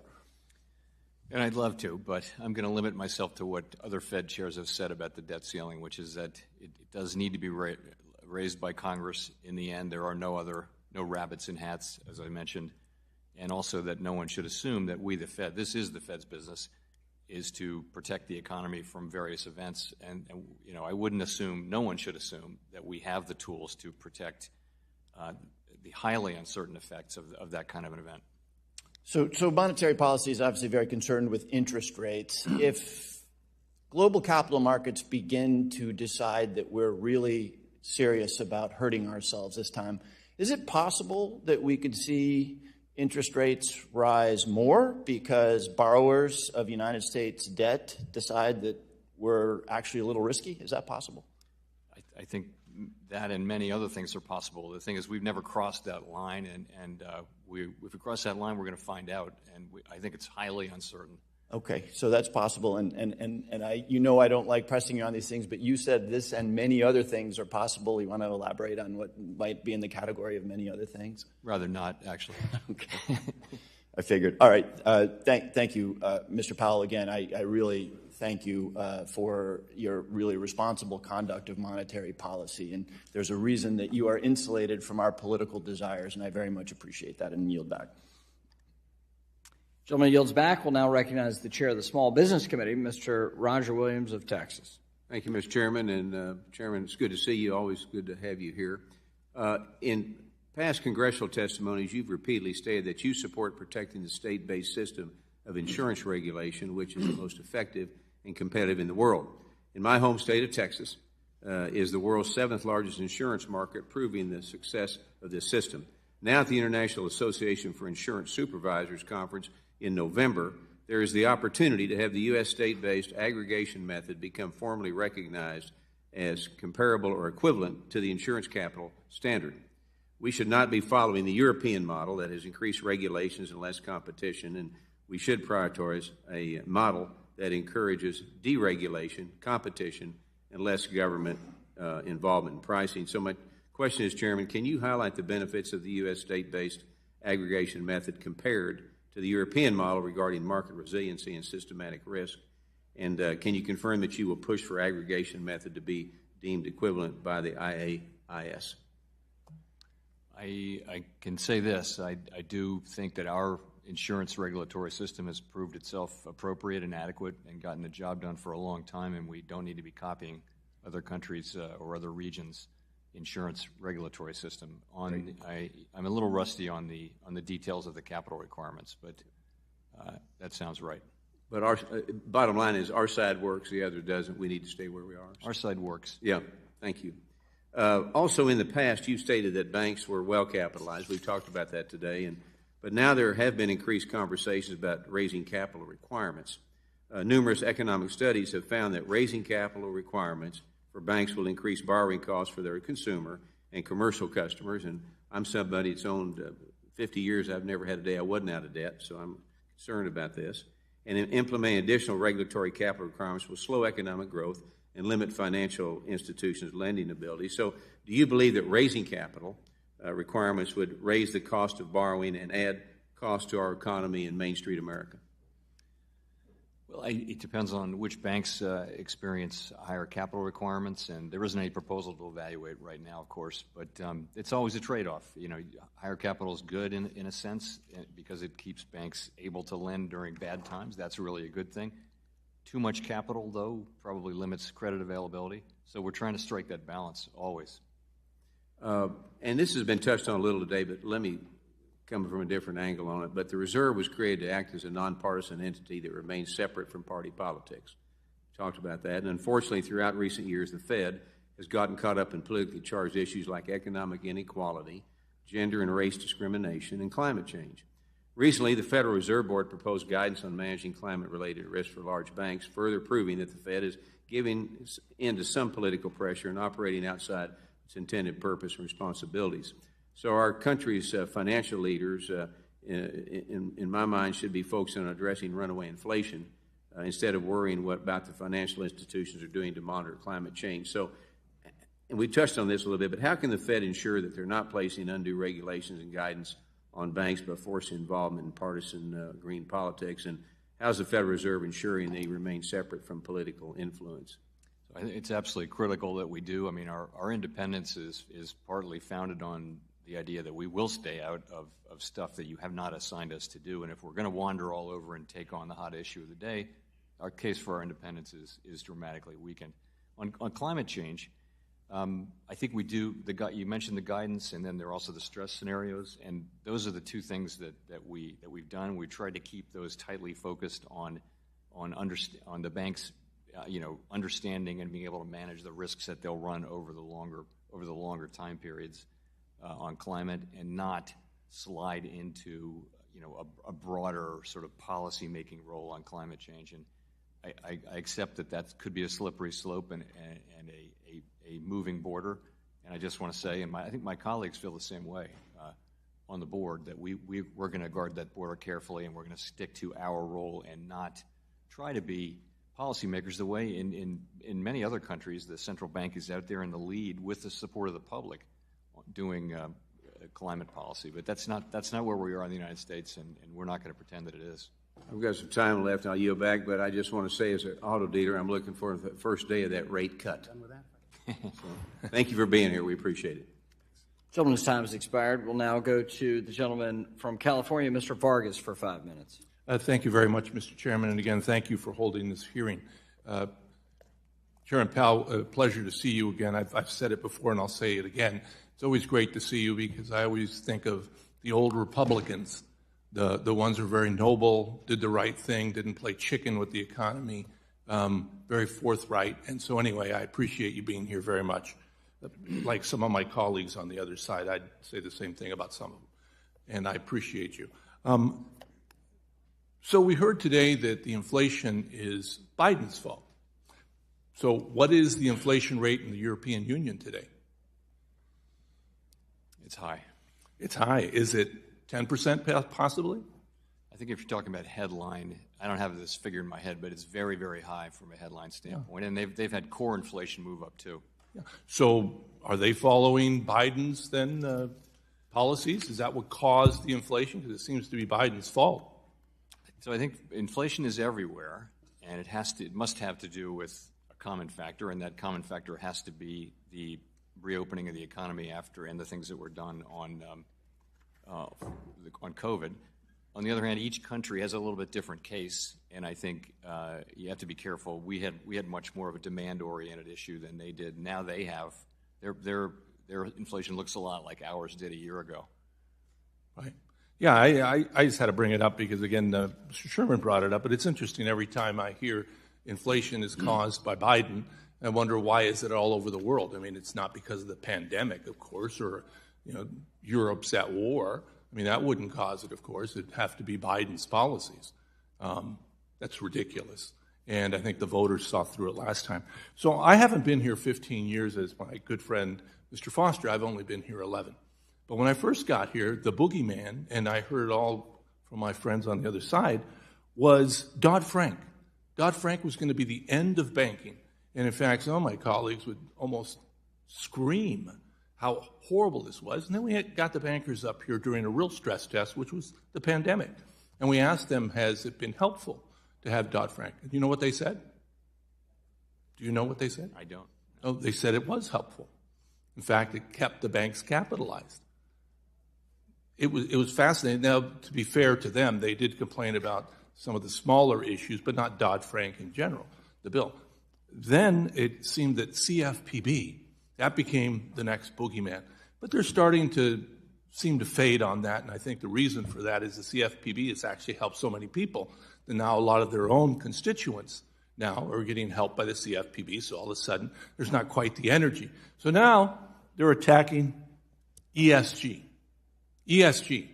And they're saying that you and everybody else is somehow conspiring to make sure they don't buy their oil or their coal. Are you conspiring to do that? Are you conspiring? I don't believe we're conspiring. No. Now, I heard it was supposed climate risk. Is there risk in the climate change? Yes. There is? Could it affect the bank?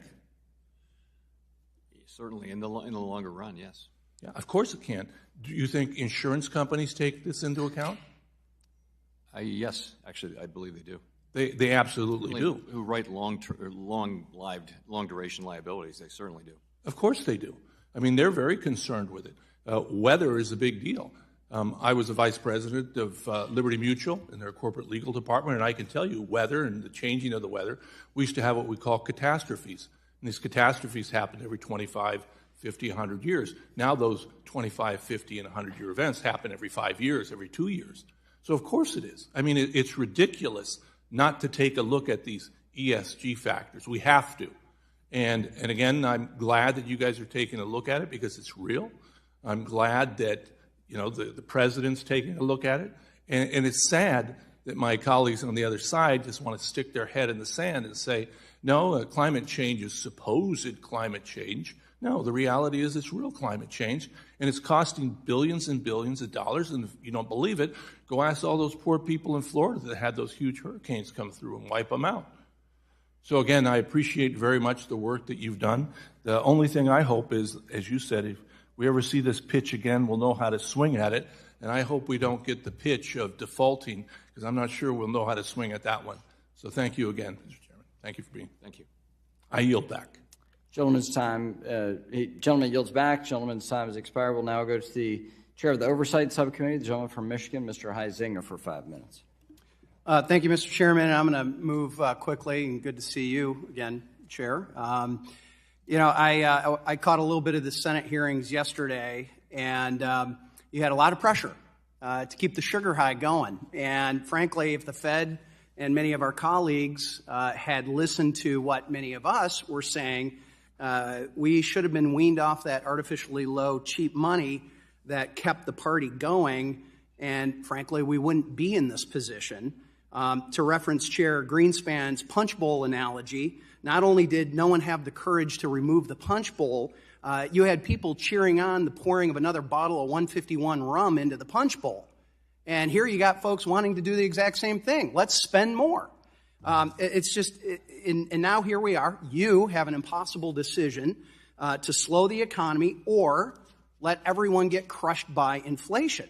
And we know tightening means a slower economy. Slower economy means fewer jobs. Fewer jobs hit those who can least afford to lose a job. And so in short, the lower rungs of the economic ladder will suffer more than the rest of the ladder. So that's the state of play of where we're at. I have to hit a couple of quick issues here. I wanted to start off by discussing climate, especially given the Fed's announcement in January that it was going to conduct a pilot climate scenario analysis exercise. The Fed, along with the OCC and FDIC, have each issued proposed climate risk management principles for banks that you are attempting to finalize those by the end of the year, and the requirements don't stop at the border. The UK and the EU central banks are moving to require significant ESG disclosure regimes as well. I know the Fed is taking a look at commodities capital charges in the holistic review, but even though the Fed isn't forcing banks to encompass climate analysis in their stress tests, there are many initiatives at the Fed that are going to make it more costly for banks to finance traditional fossil fuel companies.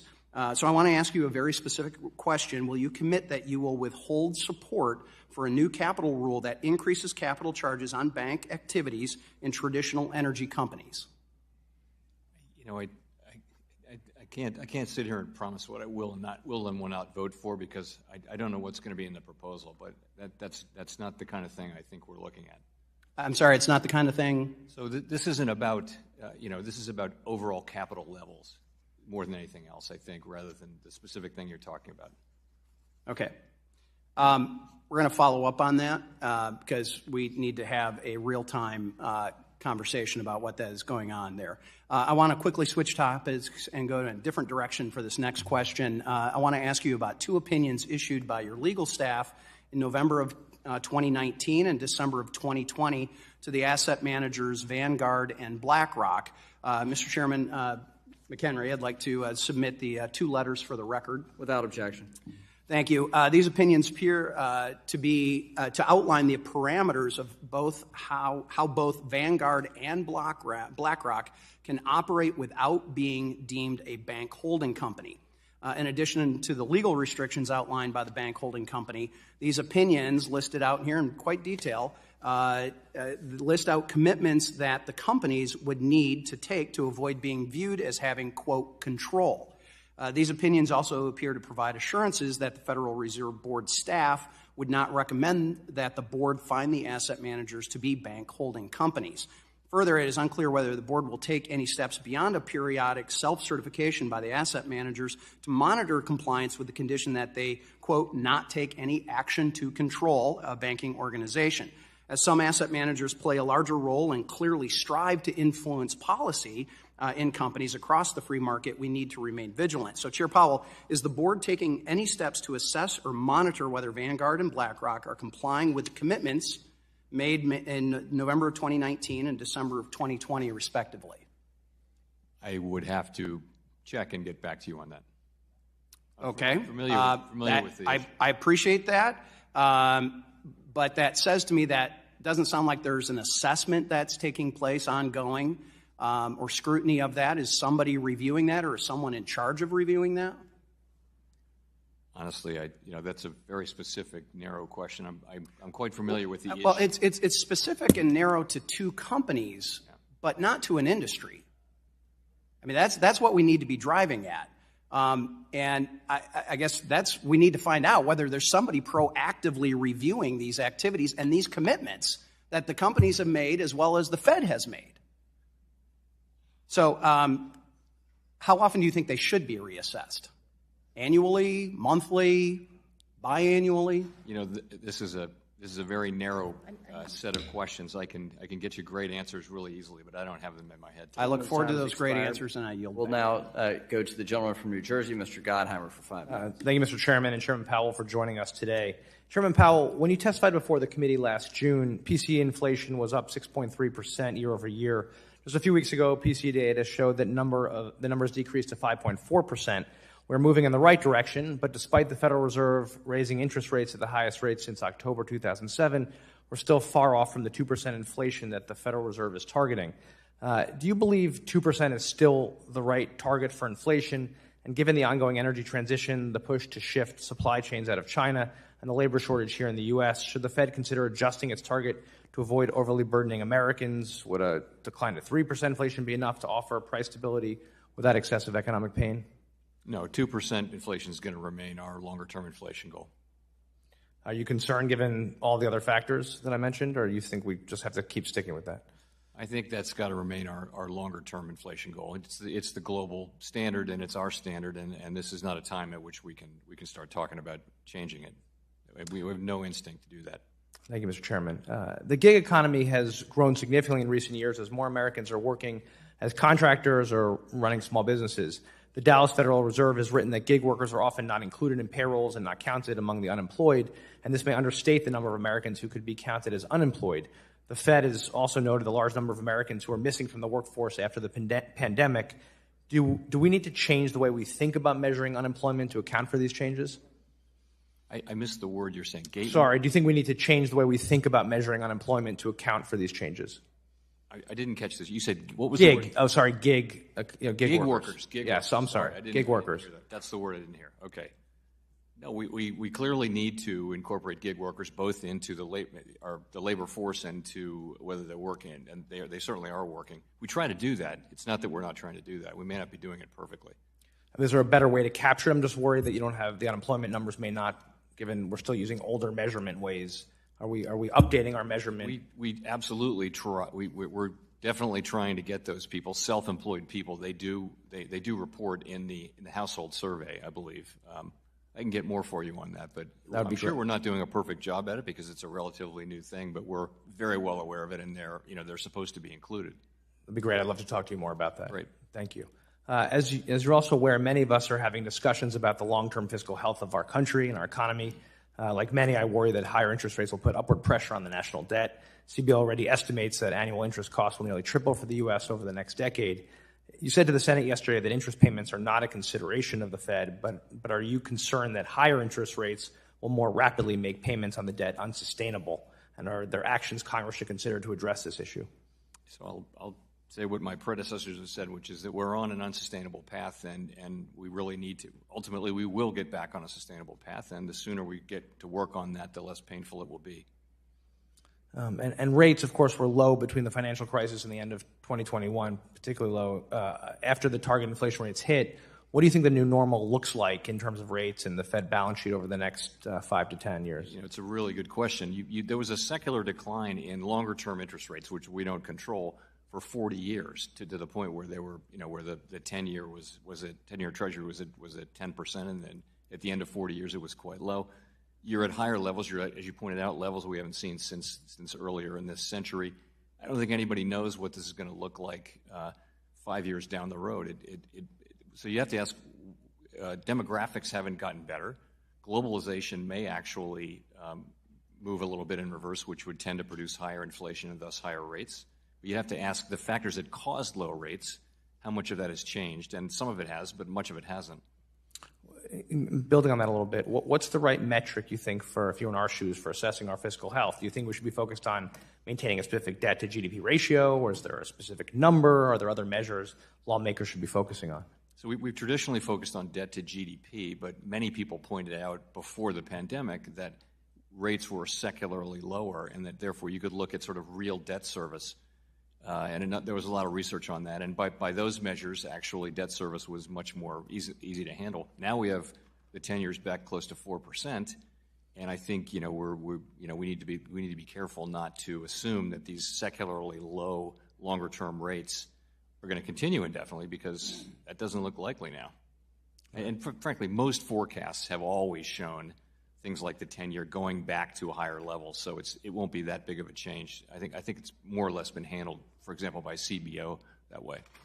Excellent. Thank you so much, and I yield back. Thank you. Thanks. Now I'll go to the gentleman, the Vice Chair of the Digital Assets Subcommittee and the Chair of the Housing Subcommittee, Mr. Davidson of Ohio, for 5 minutes. Thank you, Chairman. Chairman Powell, thank you. It's an honor to be able to talk with you today, and appreciate the work you and the monetary policy-focused portion of the Fed does. We're rooting for maybe a more consistent input from our bank regulators. So for the regulatory side, I've spoken with multiple bankers who tell me that they've never seen a higher degree of regulatory burden, steering, guidance, shaping activities in the market from regulators. And I don't think that's just narrowly focused on the Fed, but I'd ask you to look into it. There are a lot of people that feel like there's an Operation Choke Point 2.0 going on, and it's particularly focused on debanking people that are disfavored by the current executive branch primarily, just like the previous Operation Choke Point was. And so to the extent that you yield any influence over the regulatory component of the Federal Reserve, I think that would be meaningful and important, because our monetary system, part of the strength of the U.S. dollar is, of course, a stable store of value. Currencies around the world are wrestling with that and inflation, and you guys are working to tackle it. But the other part is it's an efficient means of an exchange. And when people really feel like some third party is going to steer or shape their money, they don't trust it. I mean, the unbanked and the underbanked, fundamentally, that's lack of trust is part of why they don't use our banking system today. In fact, that's part of the appeal of the digital asset space, is the permissionless nature of it. It seems that a lot of people in the financial services space that have grown up in it, that are leading it today, feel threatened by the prospect of change. And if they've maybe reluctantly concluded that you can't ban crypto, they at least want to keep it account-based so that some third party can actually control the assets, which is a polite way of saying we don't actually trust our citizens to control their money or their assets. We'll let somebody else do it for them because we can control those third parties. And in fact, that's what the regulators do, isn't it? Isn't what? They control the third parties. I mean, if you don't comply with the regulatory regime, you don't get to operate a financial services business, right? That's right. Yeah. And so at the end of the day, I think a lot of people were concerned by your remarks yesterday. I know I was, by saying that permissionless digital assets pose a systemic risk to the financial system. Well, what we said in our guidance, I think if you read through the digital guidance, which I did getting ready for this hearing, of course I read it before we put it out the first time, but it's pretty careful to say that we don't want regulation to oppose innovation and thus entrench incumbents and things like that. It's pretty balanced, the language, and I think it essentially goes to the question of protecting the safety and soundness of institutions. And there is one, I think what we say about, I'll paraphrase it, what we say about permissionless blockchains is that they have been vehicles for fraud. 0.24%. So if you follow the your own report on fraud, it's a fraction of what it is with the U.S. dollar. So speaking of the dollar, is there any real current threat to the dollar's preeminence as the world's reserve currency? You say you're asking a question. I didn't. Yes, sir. Is there a real threat? Is there a threat?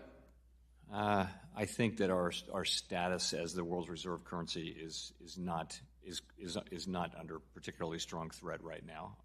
I think it's a pretty stable equilibrium. It's not a permanent equilibrium, but there isn't really a serious competitor, and that's not because of any of this. It's because of our democratic institutions and the rule of law, and the fact that the dollar's value is pretty stable.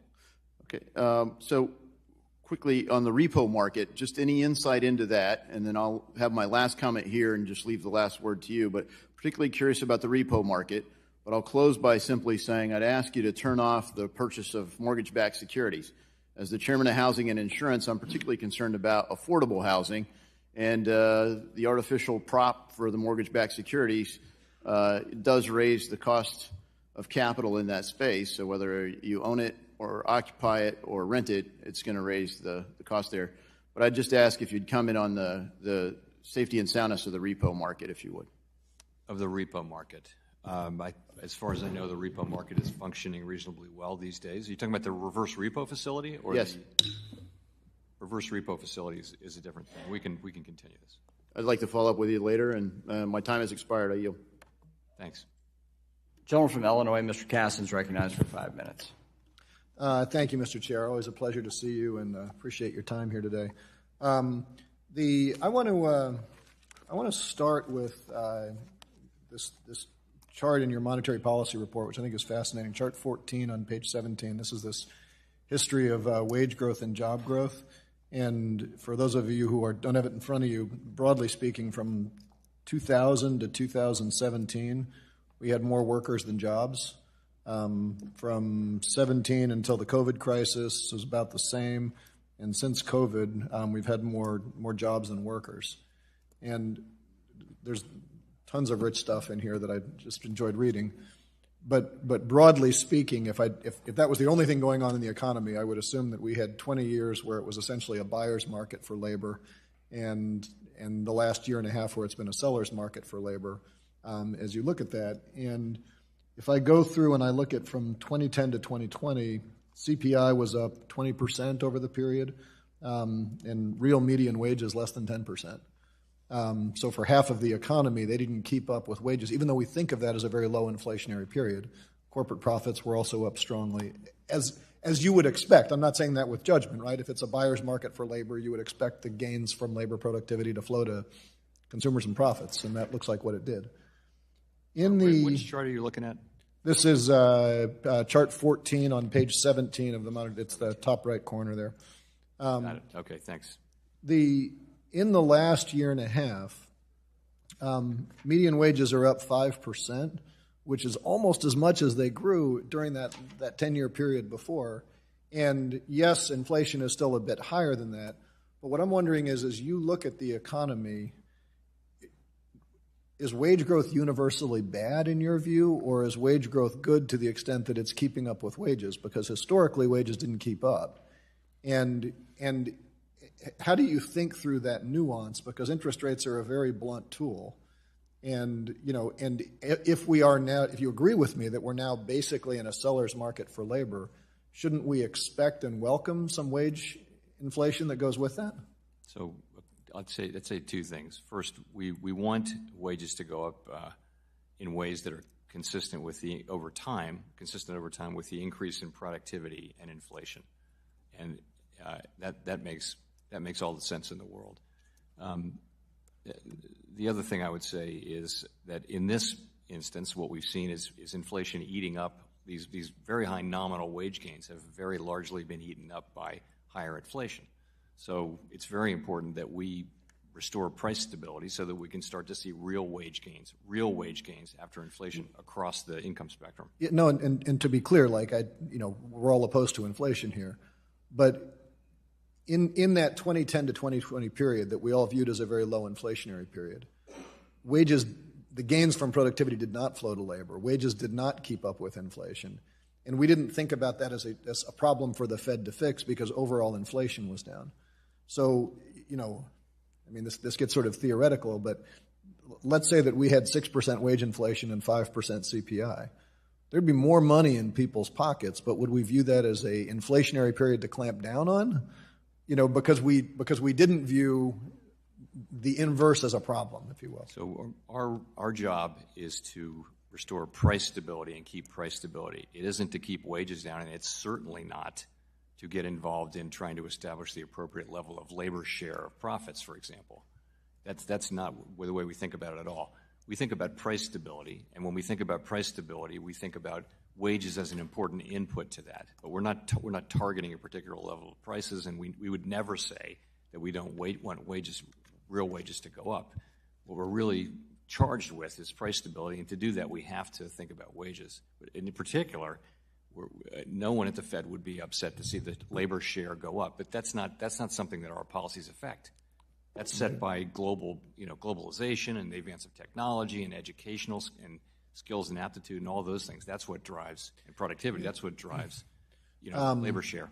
Yeah, and it's hard to have these conversations in 5 minutes, I realize. Happy to follow up. I guess what's hard is that, also in that 2010 to 2020 period, median home prices went up by 50%. Yeah. We didn't view that as inflationary. 401ks went up a lot. We didn't view that as inflationary because those were asset increases. And so as we have shifted the gains from people who had wealth to people who were dependent on wages, there needs to be some correction, and I leave it there because I'm out of time. But how we think about that. Gentleman's time has expired. Thank you. Go back. We'll now go to the gentleman from Tennessee, Mr. Rose, for 5 minutes. Thank you for being with us today, Chairman Powell. Chair Powell, I just want to echo at the outset some of the concerns that my colleagues have raised about Vice Chair Michael Barr's, quote, holistic review, unquote, of capital markets, and also about the Fed engaging in climate policy, as well as your decision to put Vice Chair Barr in charge of the Community Reinvestment Act rulemaking. With that said, I'm going to dive right into my questions. Chair Powell, I was pleased to see that the U.S. Coin Task Force released their report on the state of coin a few months ago. The report notes that the Federal Reserve and U.S. Mint will be jointly contracting with a third-party consultant to review the coin supply chain and develop recommendations to improve it. Chairman Powell, could you provide us with an update on what the Fed has learned from its review of the coin circulation issues that occurred during the pandemic? So we know that the flow of coins, the natural flow of coins in the economy slowed down a lot because people were staying home and that kind of thing, and they may have switched to non-coin-based means of payment. And we feel like the evidence is that that's continued now. People are paying electronically and things like that, and coins are sitting in jars and on people's desks and at home, and they're not circulating back into the banks and thus to the retail stores. And so we're working on that. We're working with the Mint. We're working with all the stakeholders in the coin ecosystem to try to address this problem, and we're well aware of it. So it seems to me that what we learned from that is that it's probably necessary to have a greater reserve of coins if there is such an interruption in the future, so that commerce is not indeed interrupted. Would you share that broad view? That sounds right. I'm not an expert. I will say it feels like we need more coins now because more of them are sitting in people's homes and pockets, and they're not flowing back to where retailers in particular need the flow of coins. So that sounds right to me.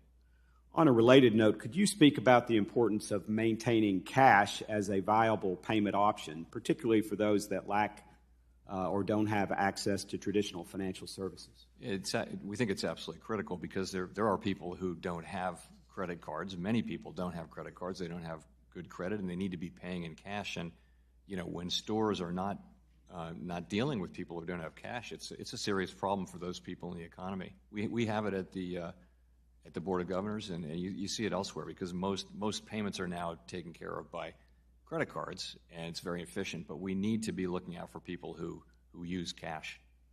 Thank you. I appreciate that perspective. Picking up on Mr. Lukemeier's concerns that he expressed earlier, as you know, the Consumer Financial Protection Bureau's funding mechanism is intricately linked to the Federal Reserve System. According to Title 10 of Dodd-Frank, each quarter the CFPB director requests an amount that is reasonably necessary to carry out the Bureau's authorities, and the Federal Reserve must transfer that amount so long as it does not exceed 12% of the Federal Reserve's total operating expenses.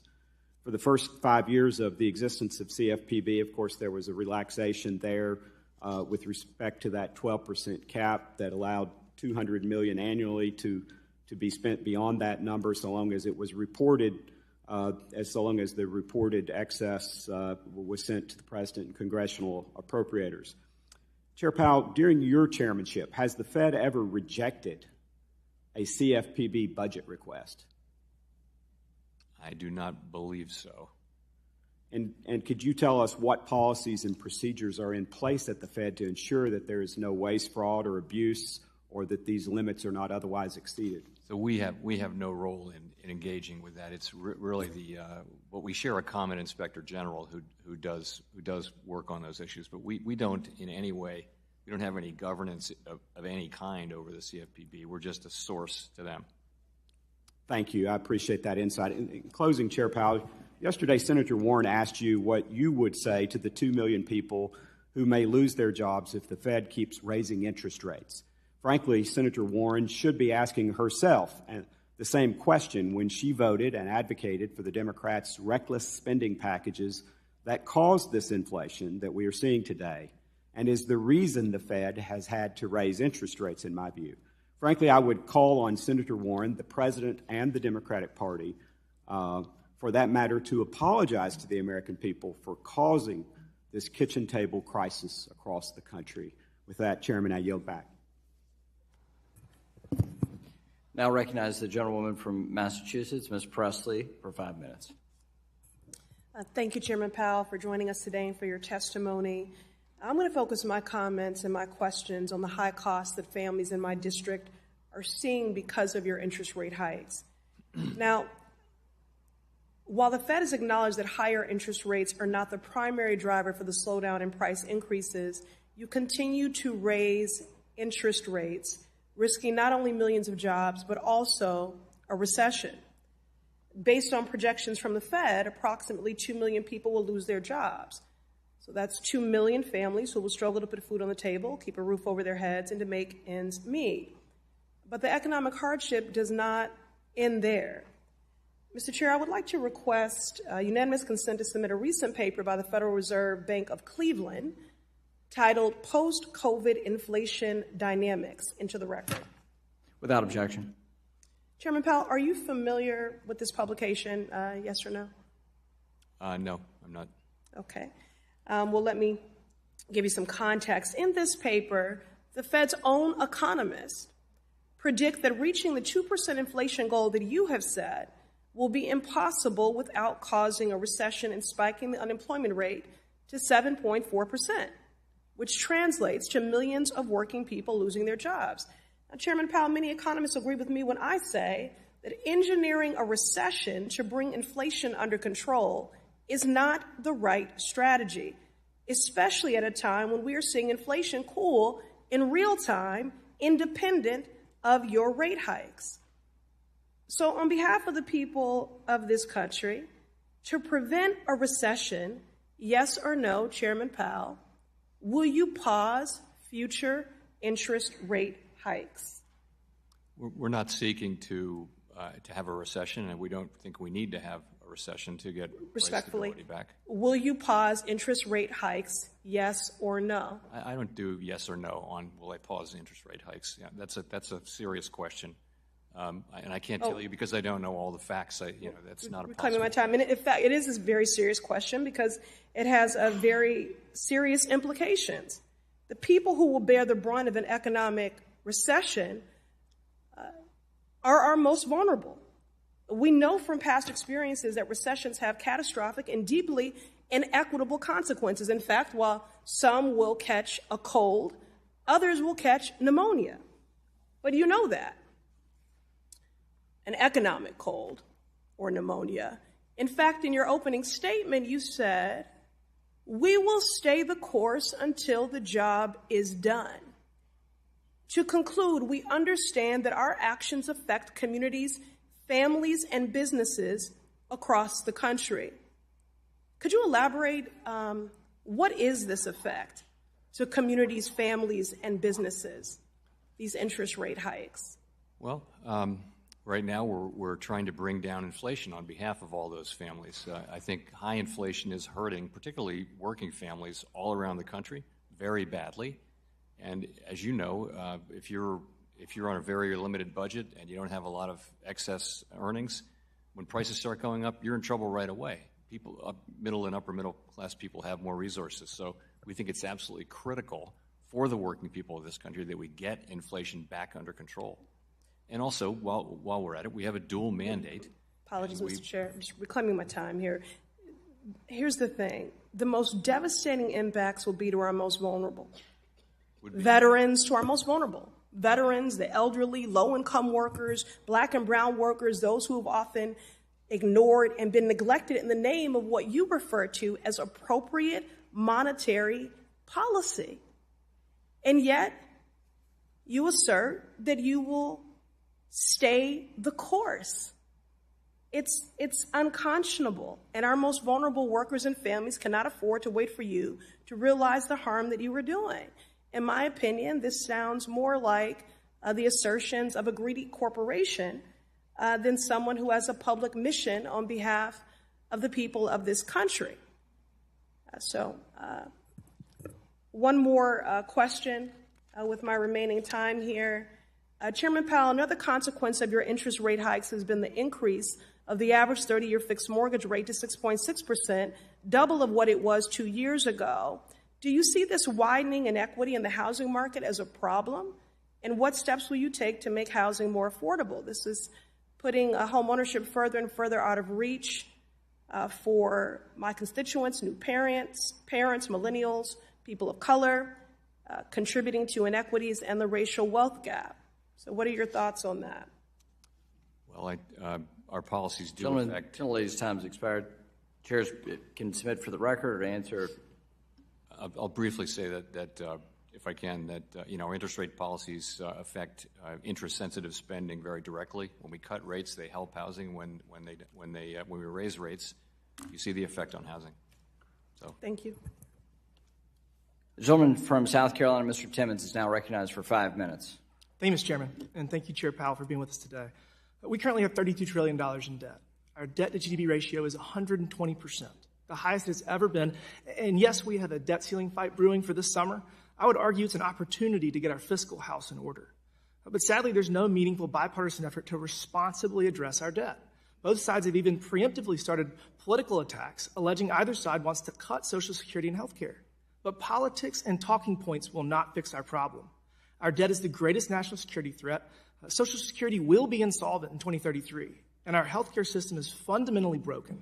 We spend twice as much as the average country per person, and our obesity rate is 3 times the average. I want to be clear, though, I'm not advocating cuts to Social Security, but my Social Security will have to be different than my father's, and we must change the incentive structures of our healthcare system. Briefly, let's go over some history. Social Security was created in 1937. The retirement age then was 65, and average life expectancy was 60. Easy to see how that math works. In 1960, Congress raised the retirement age to 67. It has not been increased since then. That year, life expectancy was 69. That math still works due to a growing population, but it's getting narrower. I will throw in another few statistics for that year, 1960. 14% of Americans were obese, and our debt-to-GDP ratio was 53%. Let's fast forward to this year. Our retirement age is still 67, but our life expectancy is 77. That math clearly does not work, nor is the program functioning in the purpose for which it was designed. And shockingly, our obesity rate is 37%, and we spend $13,000 per person on health care compared to the global average of $6,000 per person and 13% obesity rate. Clearly, our healthcare system is failing. Our system focuses on managing sickness where we should be facilitating health and wellness. We will only meaningfully be able to address the debt ceiling by focusing on the biggest drivers of our debt. Responsible policymakers should be focused on saving Social Security by reforming it and transforming our healthcare system to facilitate a healthy citizenry capable of working and being contributing members of society. The American people deserve more than the political nonsense. 5 years ago, the number one issue I ran on was debt. It has been and continues to be our greatest national security risk. I hate to say it, but the last 4 years has gotten way worse. Congress has spent $7 trillion, of which $5 trillion was done mostly on party lines. The Democrat majority has not only spent money we don't have over the last 4 years, but their fiscal policy has caused out-of-control inflation, which caused you to raise interest rates. Last year, I asked you if you ever took into consideration the impact of interest rate increases on the cost of our debt service. You appropriately and adamantly said no. Our debt service cost the next 10 years will be over $10 trillion. I'm going to point out two things. Number one, that is more than all of our debt service since 1940 combined, the last 80 years. And while you did not take interest rate increases impact on our debt service into your decision-making, the best estimate is that those rate increases will increase our debt service cost by $2 trillion in the next 10 years.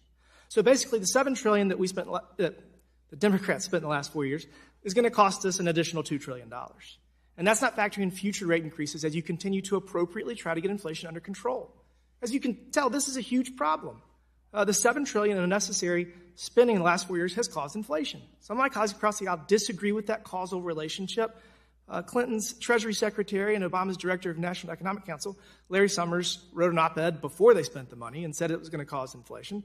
And he has gone on the I was right tour for the last couple years. We need responsible policymakers to address our debt. Let's talk about what's not serious, and that's minting $1 trillion coin. Many of my colleagues across the aisle have advocated for this. Luckily, both President Biden and Secretary Yellen have said that this is not a serious proposal, and they have no plans of considering it.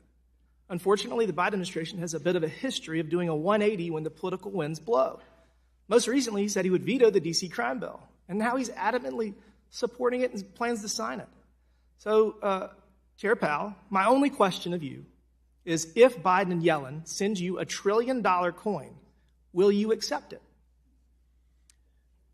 And what I will say to that is that this only winds up one way, and that is with Congress raising the debt ceiling.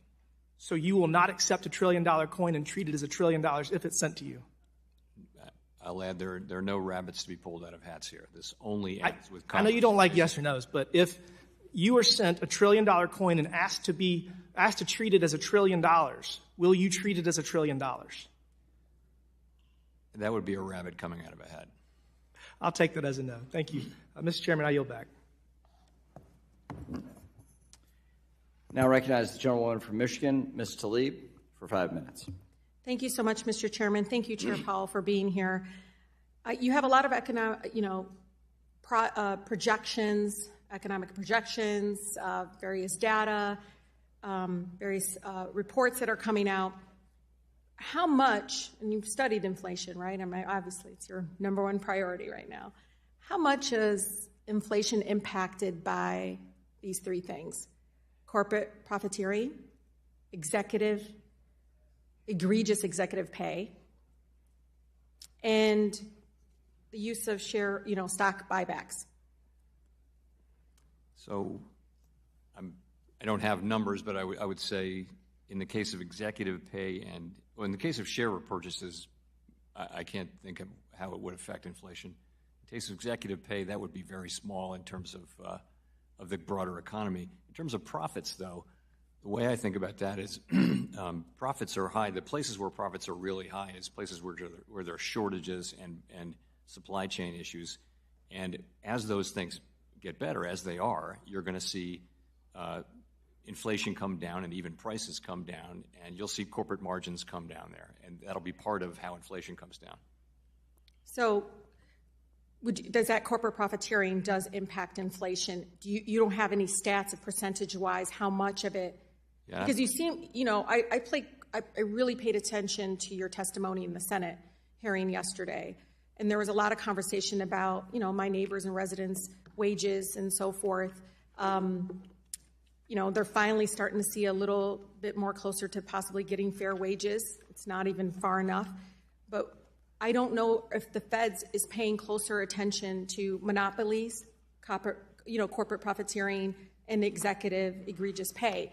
All of it, even the stock buybacks, you're saying all of that aside, you're focused more on wages and increasing the interest rate than on those other Our focus is really on price stability, not so much wages. Wages play into that because they're an important cost for business, but they're not. We're not trying to achieve a particular level of wages. We're trying to achieve 2% inflation. Yeah, and I think it's really important, Chairman, what we saw during the pandemic is, the wealthy and the corporations continued to profit in large scale and still do buybacks and still do really egregious executive pay and benefits and so forth for those at the top. And then, of course, the communities and such were impacted by it. But what I hear consistently is folks thinking that's the reason. All of a sudden wages are skyrocketing, all this. But all I see is continuation, again, of those that are already getting a huge benefit, the folks at the top, the executives and so forth. My friend Glenn taught me this today, that the feds are actually sitting on, something in Dodd-Frank, Section 956. You all are sitting on the last 12 years on guidance regarding executive compensation and the high risks of it. Like around, there was some sort of proposal done, not implemented. Again, it's been 12 years. Why is that something that you're not concerned about regarding inflation? Well, like you guys are sitting, one, you're sitting on it, right? Why? Well, it's been 12 years. And then two, why is that you're saying that's not big deal? That's not going to impact the cost of products and so forth for our residents. It's a multi-agency rule, and there have been repeated attempts to get 5 or 6 or 7, however many it is, agencies to agree. That's one thing. On disclosures? No. This is on. It's on policies to. Which include disclosures and arrangements regarding executive pay and the risk of it. There, anyway. 956 is. You're right. We haven't been able to get agreement among the agencies, but more to the point, their boards long since. This is just for the big banks where we have this authority. Long since, board of directors are very focused on how executive compensation works and that it not reward, unnecessarily risky behavior and that kinds of things. Yeah, but in Dodd-Frank, which Congress passed, there should, you're supposed to put something in place, and it's not in place. And look, I'm saying this because so many people in this chamber, and I feel like the feds are more obsessed with wages than they are in regards to the monopolies, the corporate profiteering. There hasn't been any, really, I don't think there is a laser focus on that. And it's really, because I think the feds and Congress can support fair wages and still combat inflation if you are fair in combating egregious executive pay, monopolies, and corporate profiteering. We don't do competition policy, and we also don't, broadly speaking, regulate corporate wages. But 956 would have addressed it. 956 addresses it. You should have it's 12 years. The gentleman from South Carolina, Mr. Norman, is now recognized for 5 minutes. Thank you, Mr. Powell. Appreciate you coming in. I don't have to tell you the fact that so goes the economy. I'm from a state that, from South Carolina, we have people moving in, the population's increasing. And I can tell you housing, not just single-family housing, is in trouble. People are finishing what's in the pipeline. It's now affected multifamily apartments, the high rents that they did get with inflation. That's entirely caused, for the most part, by the policies of this administration with gas, buying it from other countries, with supply chain shortages. There's no reason to start a project when you can't get supplies. And that's what we're facing in the housing industry at all levels. So any increase in interest is just another dagger that's going to kill the housing industry, along with commercial projects that, again, the pipeline's filling up, but the pipeline, once it leaves, you're not going to have any. And I'm from a state that's with people moving in. One of the things that you hear, I think Mr. Davidson mentioned, was regulations. Banks are complaining about being overregulated and the costs associated with it. CRA, I know when Brainerd left, it's in a state of flux. Who's determining that, and when will you have some guidelines out? That'll be done by the whole Board of Governors when we vote on it, and also by the OCC and the FDIC. Will they have any input from those who are having to pay the price of implementing CRA, like get any input from banks that are having to navigate So I know that throughout the multi-year process, there's been a tremendous amount of interaction with banks, tremendous amount, and bank lobby groups and also consumer groups. And then, but yeah, there's been a ton of input and, working with the industry to try to achieve these statutory goals efficiently. I won't say it's perfect, but there's certainly been a lot of interaction. So they're getting input prior to implementing the requirements for CRA or the guidelines for CRA. Yes, I think I'm pretty sure there's been quite a bit of interaction with the industry in terms of what to do and how to do it. Okay. Now, I think you've stated that you don't feel it's the Federal Reserve's policy to get into implementing climate change. We're not, and we shouldn't be climate policymakers. We do have a small role, focused role to play, principally with the larger banks, to make sure they understand and can manage their climate risks in the long run. Should it be mandated? Should what be mandated? Climate change policies be mandated by the Federal Reserve? I think, again, climate change is something that's going to affect businesses and people and regions and states and whole countries, and I think that's got to be a job for elected people by and large. I think what we're going to affect is we just want to make sure that banks understand and can manage the risks that they're running, and these are principally longer-term risks. What's concerning to those of us in the business community who have to borrow for banks, the Federal Reserve is conducting a pilot climate scenario analysis that's being mandated, not asked, it's being mandated for the six largest banks to participate in. That seems to me like a pretty good, when you have to do a scenario and mandate that they do this, is that not the Federal Reserve getting directly involved in mandating? I think the banks actually want this. They want these six big banks, they have to face this globally, and what they want is uniform approaches and guidance on how to have one set of rules. They're already running, the big six banks that we're talking to, they're already running climate scenarios all the time, multiple climate scenarios. Most of the banks are well capitalized now. That could change. And this is just another expense that is out there. On the CFPB, the history, I think you said it was 12%. It cannot go above 12% ratio. Has that, that does not seem logical to me. Has it ever been below the 12% from your perspective? That's someone here quoted the law, and that rang a bell for me. So that is what the law says. Have they been below? I'd have to go back. I'm happy to provide. It's all. If you could, because it seems to me like that's if you've got that cap, businesses couldn't operate like that because it would be no incentive to reduce the price as long as it's automated. Thank you. That's the way the law is set up. Right. Thank you for being here. Thank you. The gentlewoman from Texas, Ms. Garcia, is now recognized for 5 minutes. Thank you, Mr. Chairman, and thank you, Chairman Powell, for being with us today. The end is in sight. I would like to begin by highlighting an issue that has been a concern for the Congressional Hispanic Caucus and others. I know that the chairman has suggested that we're going to weave in the diversity and inclusion issues throughout our hearings, so here goes my concern. There has never been a Latino Federal Reserve president, and further, only about 5% of the Federal Reserve's overall workforce identifies as Hispanic or Latino. As we know, over the past year or so, there have been several presidential vacancies at the Federal Reserve banks, and there has still been consistent failure to appoint a Latino candidate.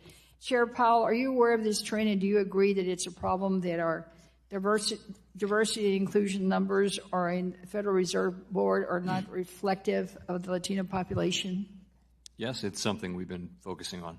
All right, and can we get a commitment from you that you'll work on the workforce issues internally? Yes. Well, thank you so much. And I'd like to now follow up a little bit on some of the questions from Representative Norman, because I too have a concern about housing costs, particularly as it relates to equity and the negative impact on minority communities.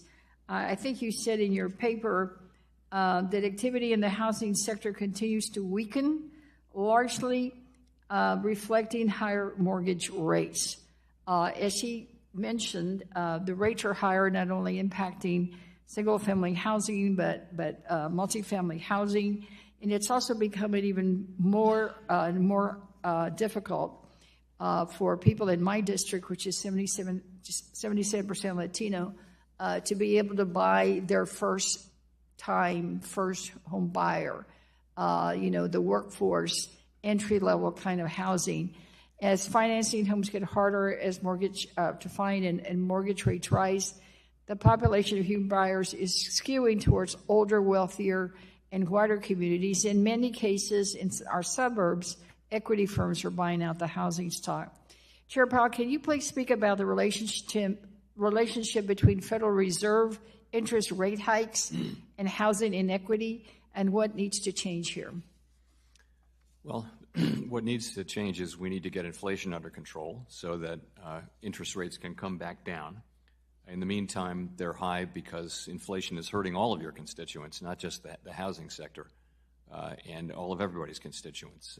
And it's our job under the law to restore price stability and also to keep maximum employment. Is there anything else that Congress can be doing in this respect? That would be up to Congress, but there are lots of ways in which Congress can support people in various ways. But that's really in your hands. Right. Now, I want to move on into the numbers that you mentioned again in your remarks at page 2. You mentioned that, of course, we all know there's been a record historic unemployment rate. It's down now to 3.4%, the lowest, I believe, in history. And thank you, Mr. President, for that. But you also mentioned that there's 1.9 job openings for each unemployed individual. I wondered if you could tell me how you define unemployed individual. What does the unemployed individual profile look like? So that has a very specific meaning. It's someone who is not working but is actively seeking a job. So, for example, if you take 6 months off and stop looking for a job, you're no longer unemployed. So that means there's a group of people who are kind of around the edges of the labor force who don't count as unemployed. And those people are marginally attached to the labor force, that kind of thing. But to be actually unemployed, you've got to be looking actively for work in the statistics. Right. So it does not include people who are perhaps disabled and cannot find accommodations in the workplace to be able to get a job. Unless they're looking for it. If it's the test is whether you're actively looking. I think in the last actively looking, regardless of age. That's right. Whether or not they're. It's not a value judgment. It's the way we assess unemployment. We look at the other groups too, but actual unemployment is. How do you factor in the people that actually are on unemployment insurance? Sorry? How do you factor in the people who are on unemployment insurance? Well, they're unemployed. They've got to be, by definition, we count them as unemployed or they wouldn't qualify under the state requirements. All right. Well, I just want to make sure that we clearly understand that there's children, there's people that are older, people that are disabled, people that can't find daycare. There's so many other reasons why someone is unemployed. Yes. All right. Thank you. I yield back. Gentleman from Wisconsin, Mr. Stile, the chair of the House Administration Committee, is recognized for 5 minutes. Chairman Powell, thank you for being here with us today. Your testimony today has been insightful as we look to tackle inflation, the impact that it's having on families across the United States right now. I want to go back to a comment that was quoted to you as regards to a question from Senator Kennedy yesterday regarding the impact that fiscal policy is having as it relates to inflation. And the quote that was attributed to you was that it wasn't a big factor. As we look at kind of a whole host of policies here on Capitol Hill, from reckless spending that we saw in the previous Congress, a lack of what we just discussed, individuals who are outside the labor market, how do we get these folks back into the labor market, whether or not we have policies that are discouraging folks to come back into work, as we look at high energy costs and opportunity to drive energy prices lower by unleashing American energy. How do you factor in the fiscal policies, or how should policymakers factor in the fiscal policies and their impact that's also having an inflation? Not looking for your advice on the fiscal policies, because I know you want to stay out of that, but how should lawmakers be looking at the fiscal policy and its impact on inflation? So let's take energy, for example. So remember, inflation is the change in prices. It's not the level, as you well know. So energy prices have been coming down, right? They're still high, but they've been coming down, and they're contributing negatively to headline inflation. So when I say it's not contributing to inflation, That's what I mean. In addition, if you look at aggregate spending, it was, it peaked, and then it's been coming down. So the fiscal impulse is actually negative at this point. It's no longer most of the inflation that we now have, something like 2/3 of the contribution of inflation in core PCE inflation comes from the services sector. And that isn't really about fiscal policy. Fiscal policy was important at the very beginning, so was monetary policy, by the way, but now it's more about just inflation is out there, and you have to bring it down.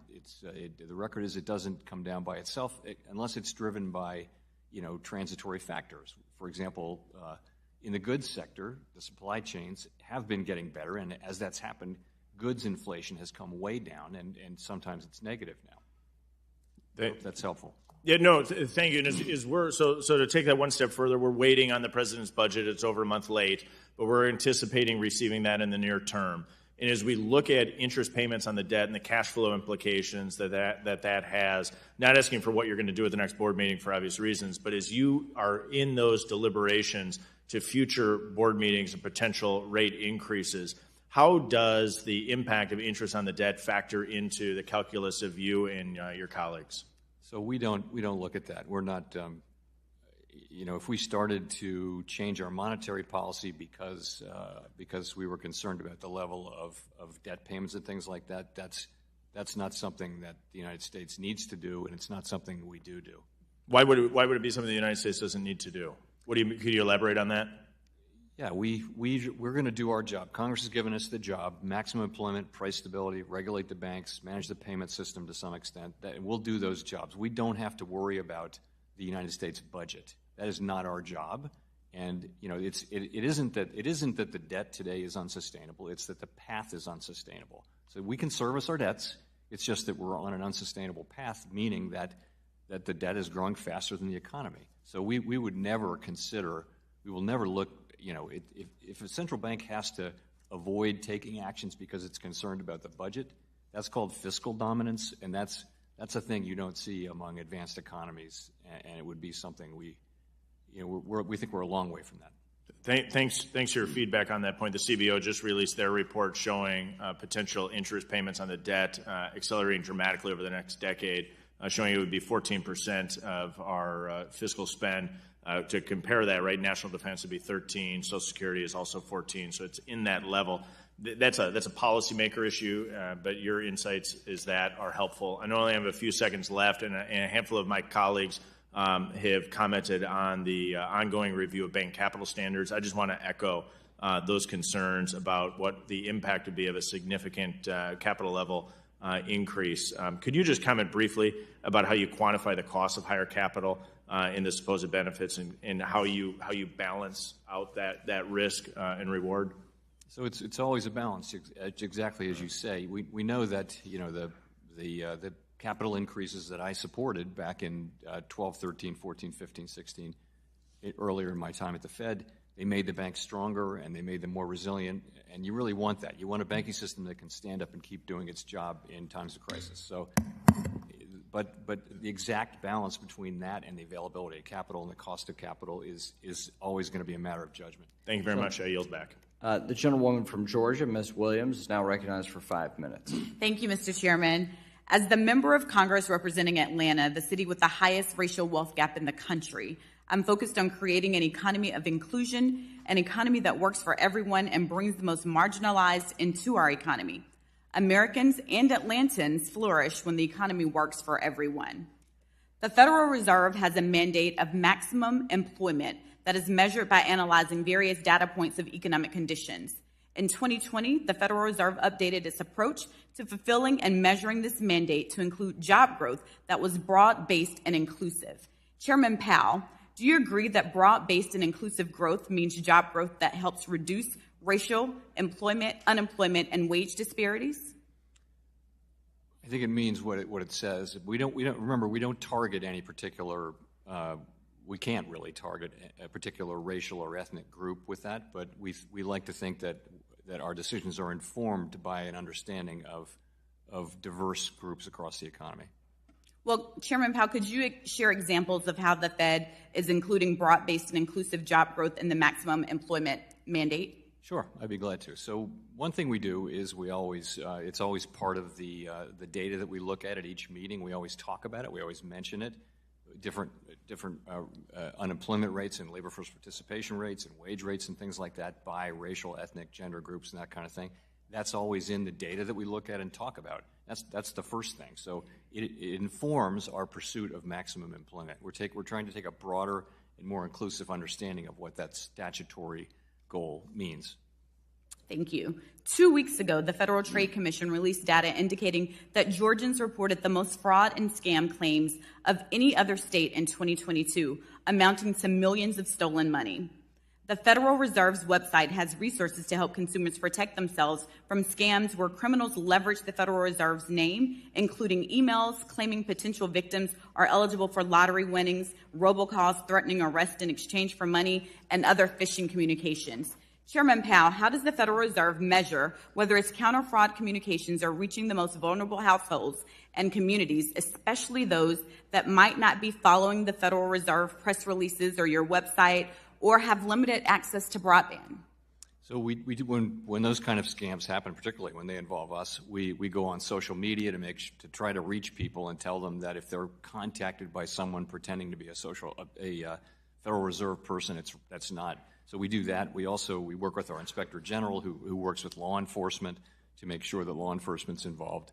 So we're aware of these scams. I think you're talking about the ones that involve people pretending to be a Federal Reserve person and get in touch with me and we'll send you some money. And so we do what we can to reach out to the public on that. So is that after the fact, but what happens before so that the general public is aware that this is happening? For those people who are not on social media or tracking is there another way to get this information out to the general public? We do what we can. We're not an institution that deals with the general public very much. We deal with banks and of course our rate hikes and rate cuts, our monetary policy affects all Americans. But I think when something like that happens, it's a broad program. It's a bunch of people who are perpetuating a fraud on many, many people, and we try to get out there quickly and try to reach people, and again, also alert law enforcement. Thank you, Chairman. And Chairman McHenry, I yield back the balance of my time. That is very kind and gracious of you. The first of the day. We need to commend that for the record. With that, we'll recognize the gentleman from Pennsylvania, Mr. Muser, for 5 minutes. Thank you very much, Chairman McHenry. Thank you, Chairman Powell, for being with us. Chairman, is the Fed's commitment regarding ESG not to force investment banks to renege on their fiduciary responsibilities? We don't actually have policies in effect in that space. That's not an assignment that we have. You saw some issuances by heads of some investment banks, not to mention any names, that felt that was the case.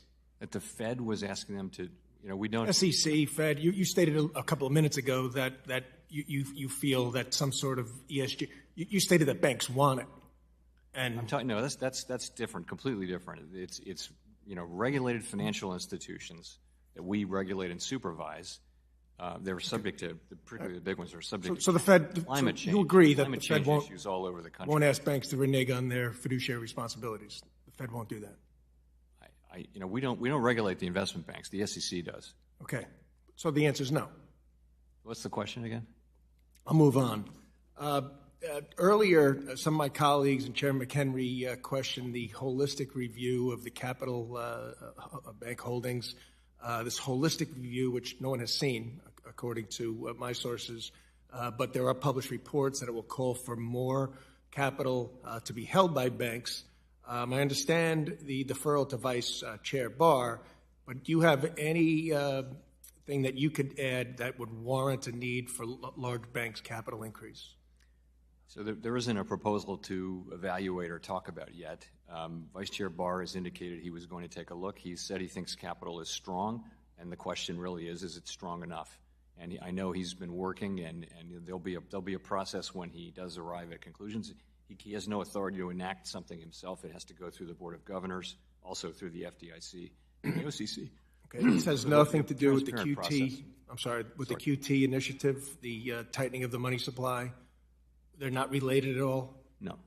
No, I would say not. Are you comfortable with the QT reductions which have taken place? Yes, the balance sheet is, we have the balance sheet moving down at a healthy clip, and it seems to be going pretty well.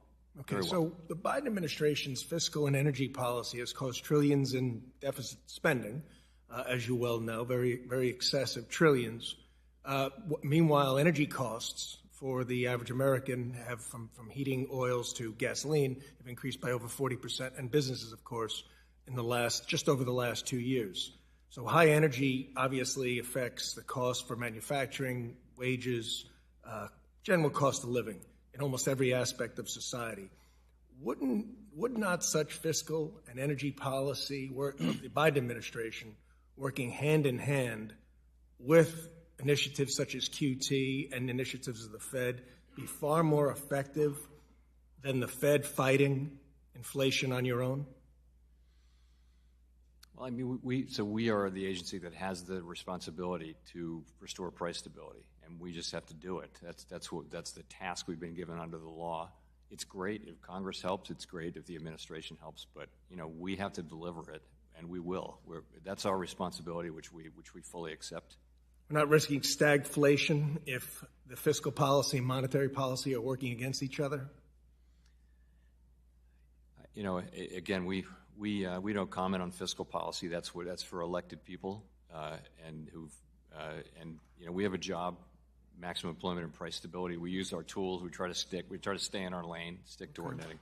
It's just the fear of a number of people that we're going to have high interest rates and higher than 2% inflation if there's not that level of fiscal and monetary cooperation.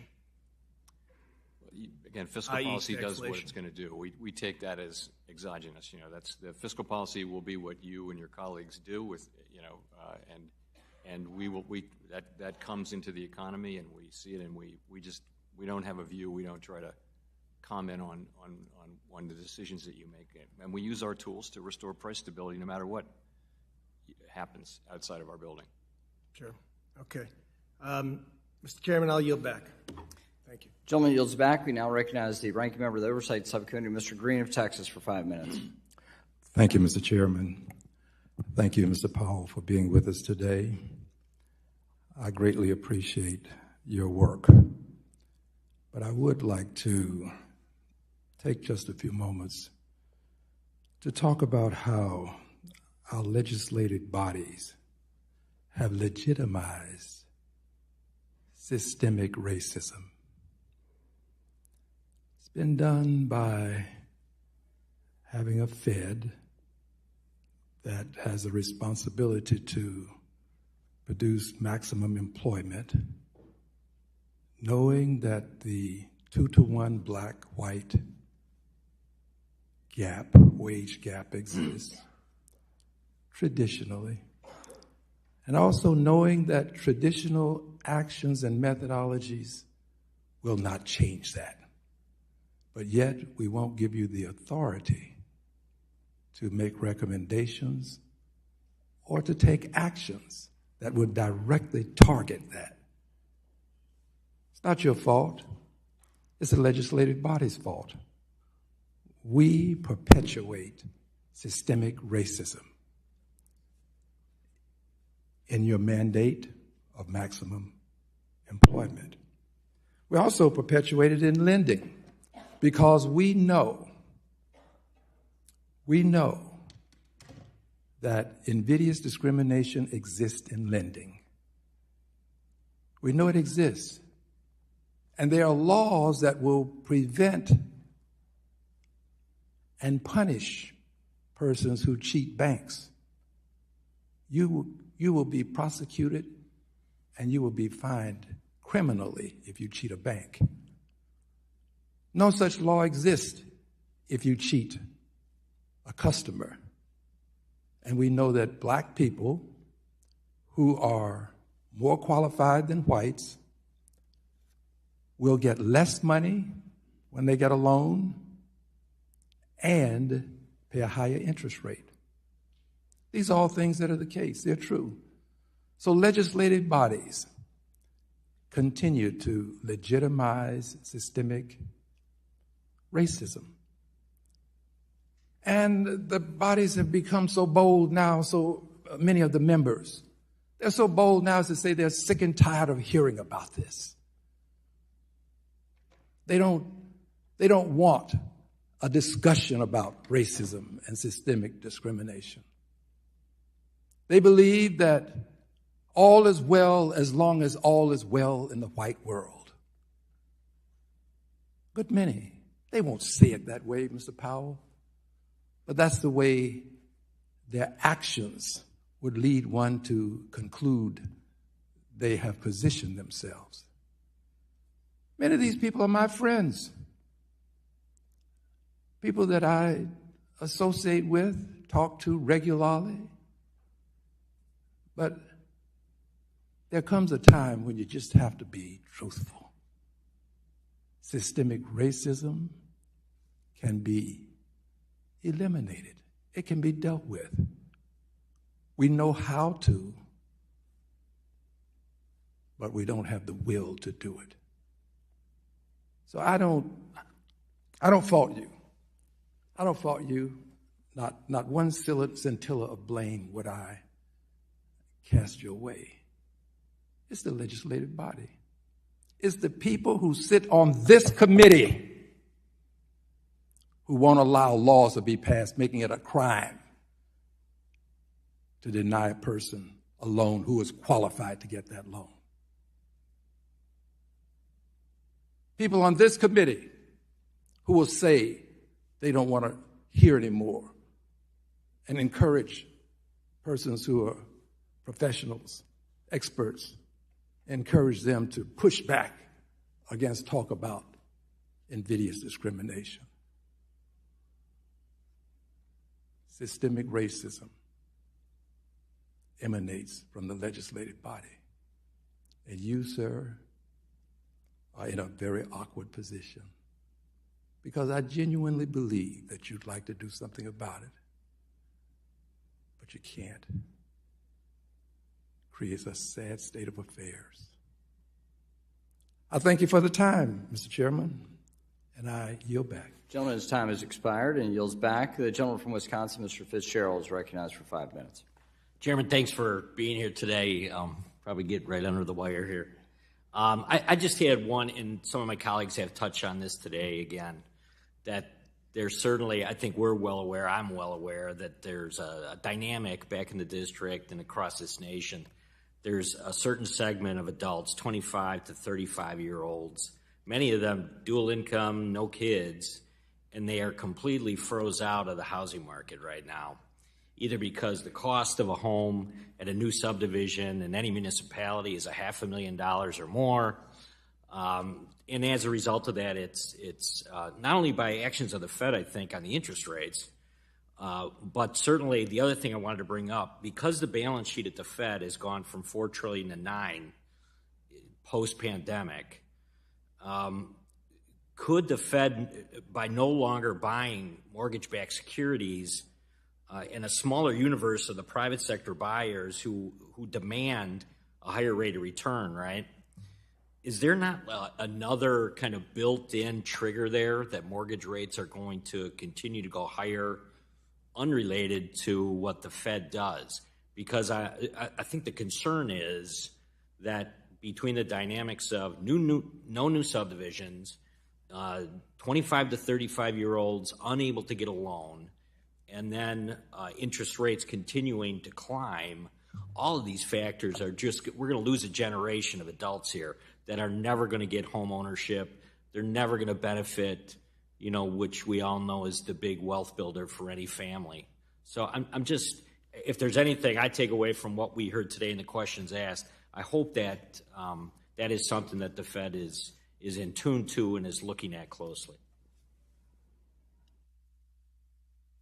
One thing is that the challenge with supply nationally, and that's zoning, it's people, it's materials, and so the housing stock is constrained to some extent by just harder to find zoning anymore because things are so built up in so many places, and those are not things that we can control. In terms of our ownership of mortgage-backed securities, what happens with them is they mature, or they're repaid or prepaid. and they run off on their own. That's a passive sort of way to shrink the balance sheet. And of course, they don't run off very quickly when rates are this high because people are not refinancing their mortgages because they have much lower mortgage rates. So, there's no evidence at this point that, that the market's having a hard time absorbing, the supply of mortgages because the supply of new mortgages is very low. It's probably right, it has to be right, that when we're no longer buying mortgages, and we're not buying mortgages now, and I hope we don't have to buy any more mortgage-backed, we don't buy individual, we buy mortgage-backed securities. I hope we're not doing that anytime soon. We only do that in really severe situations. That the fixed income markets are gigantic, and there's a lot of buyers out there, and where there's a yield, there'll be buyers. And I think I expect that'll be the case. It might, not that it wouldn't have some upward pressure on rates for us not to be a buyer anymore, but we weren't a buyer for a very long time. We thought we'd never go back in after the global financial crisis, and we kind of had to after the pandemic financial crisis just to keep the markets working, and now we've stopped again. Good. Thank you very much, Chair, and I yield back. Gentleman yields back. Noteworthy. I want to thank, in particular, our members, Mr. Fitzgerald and Ms. Williams, for their additional minutes back to the Fed chair. In a rate environment like this, time is money, and that's much more valuable these days. I'd like to thank the chair for his testimony. Without objection, all members will have 5 legislative days within which to submit additional written questions for the witness to the chair, which will be forwarded to the witness for his response. I ask you, Chair Powell, to please respond as promptly as you're able. And with that, the hearing is adjourned. Thank you.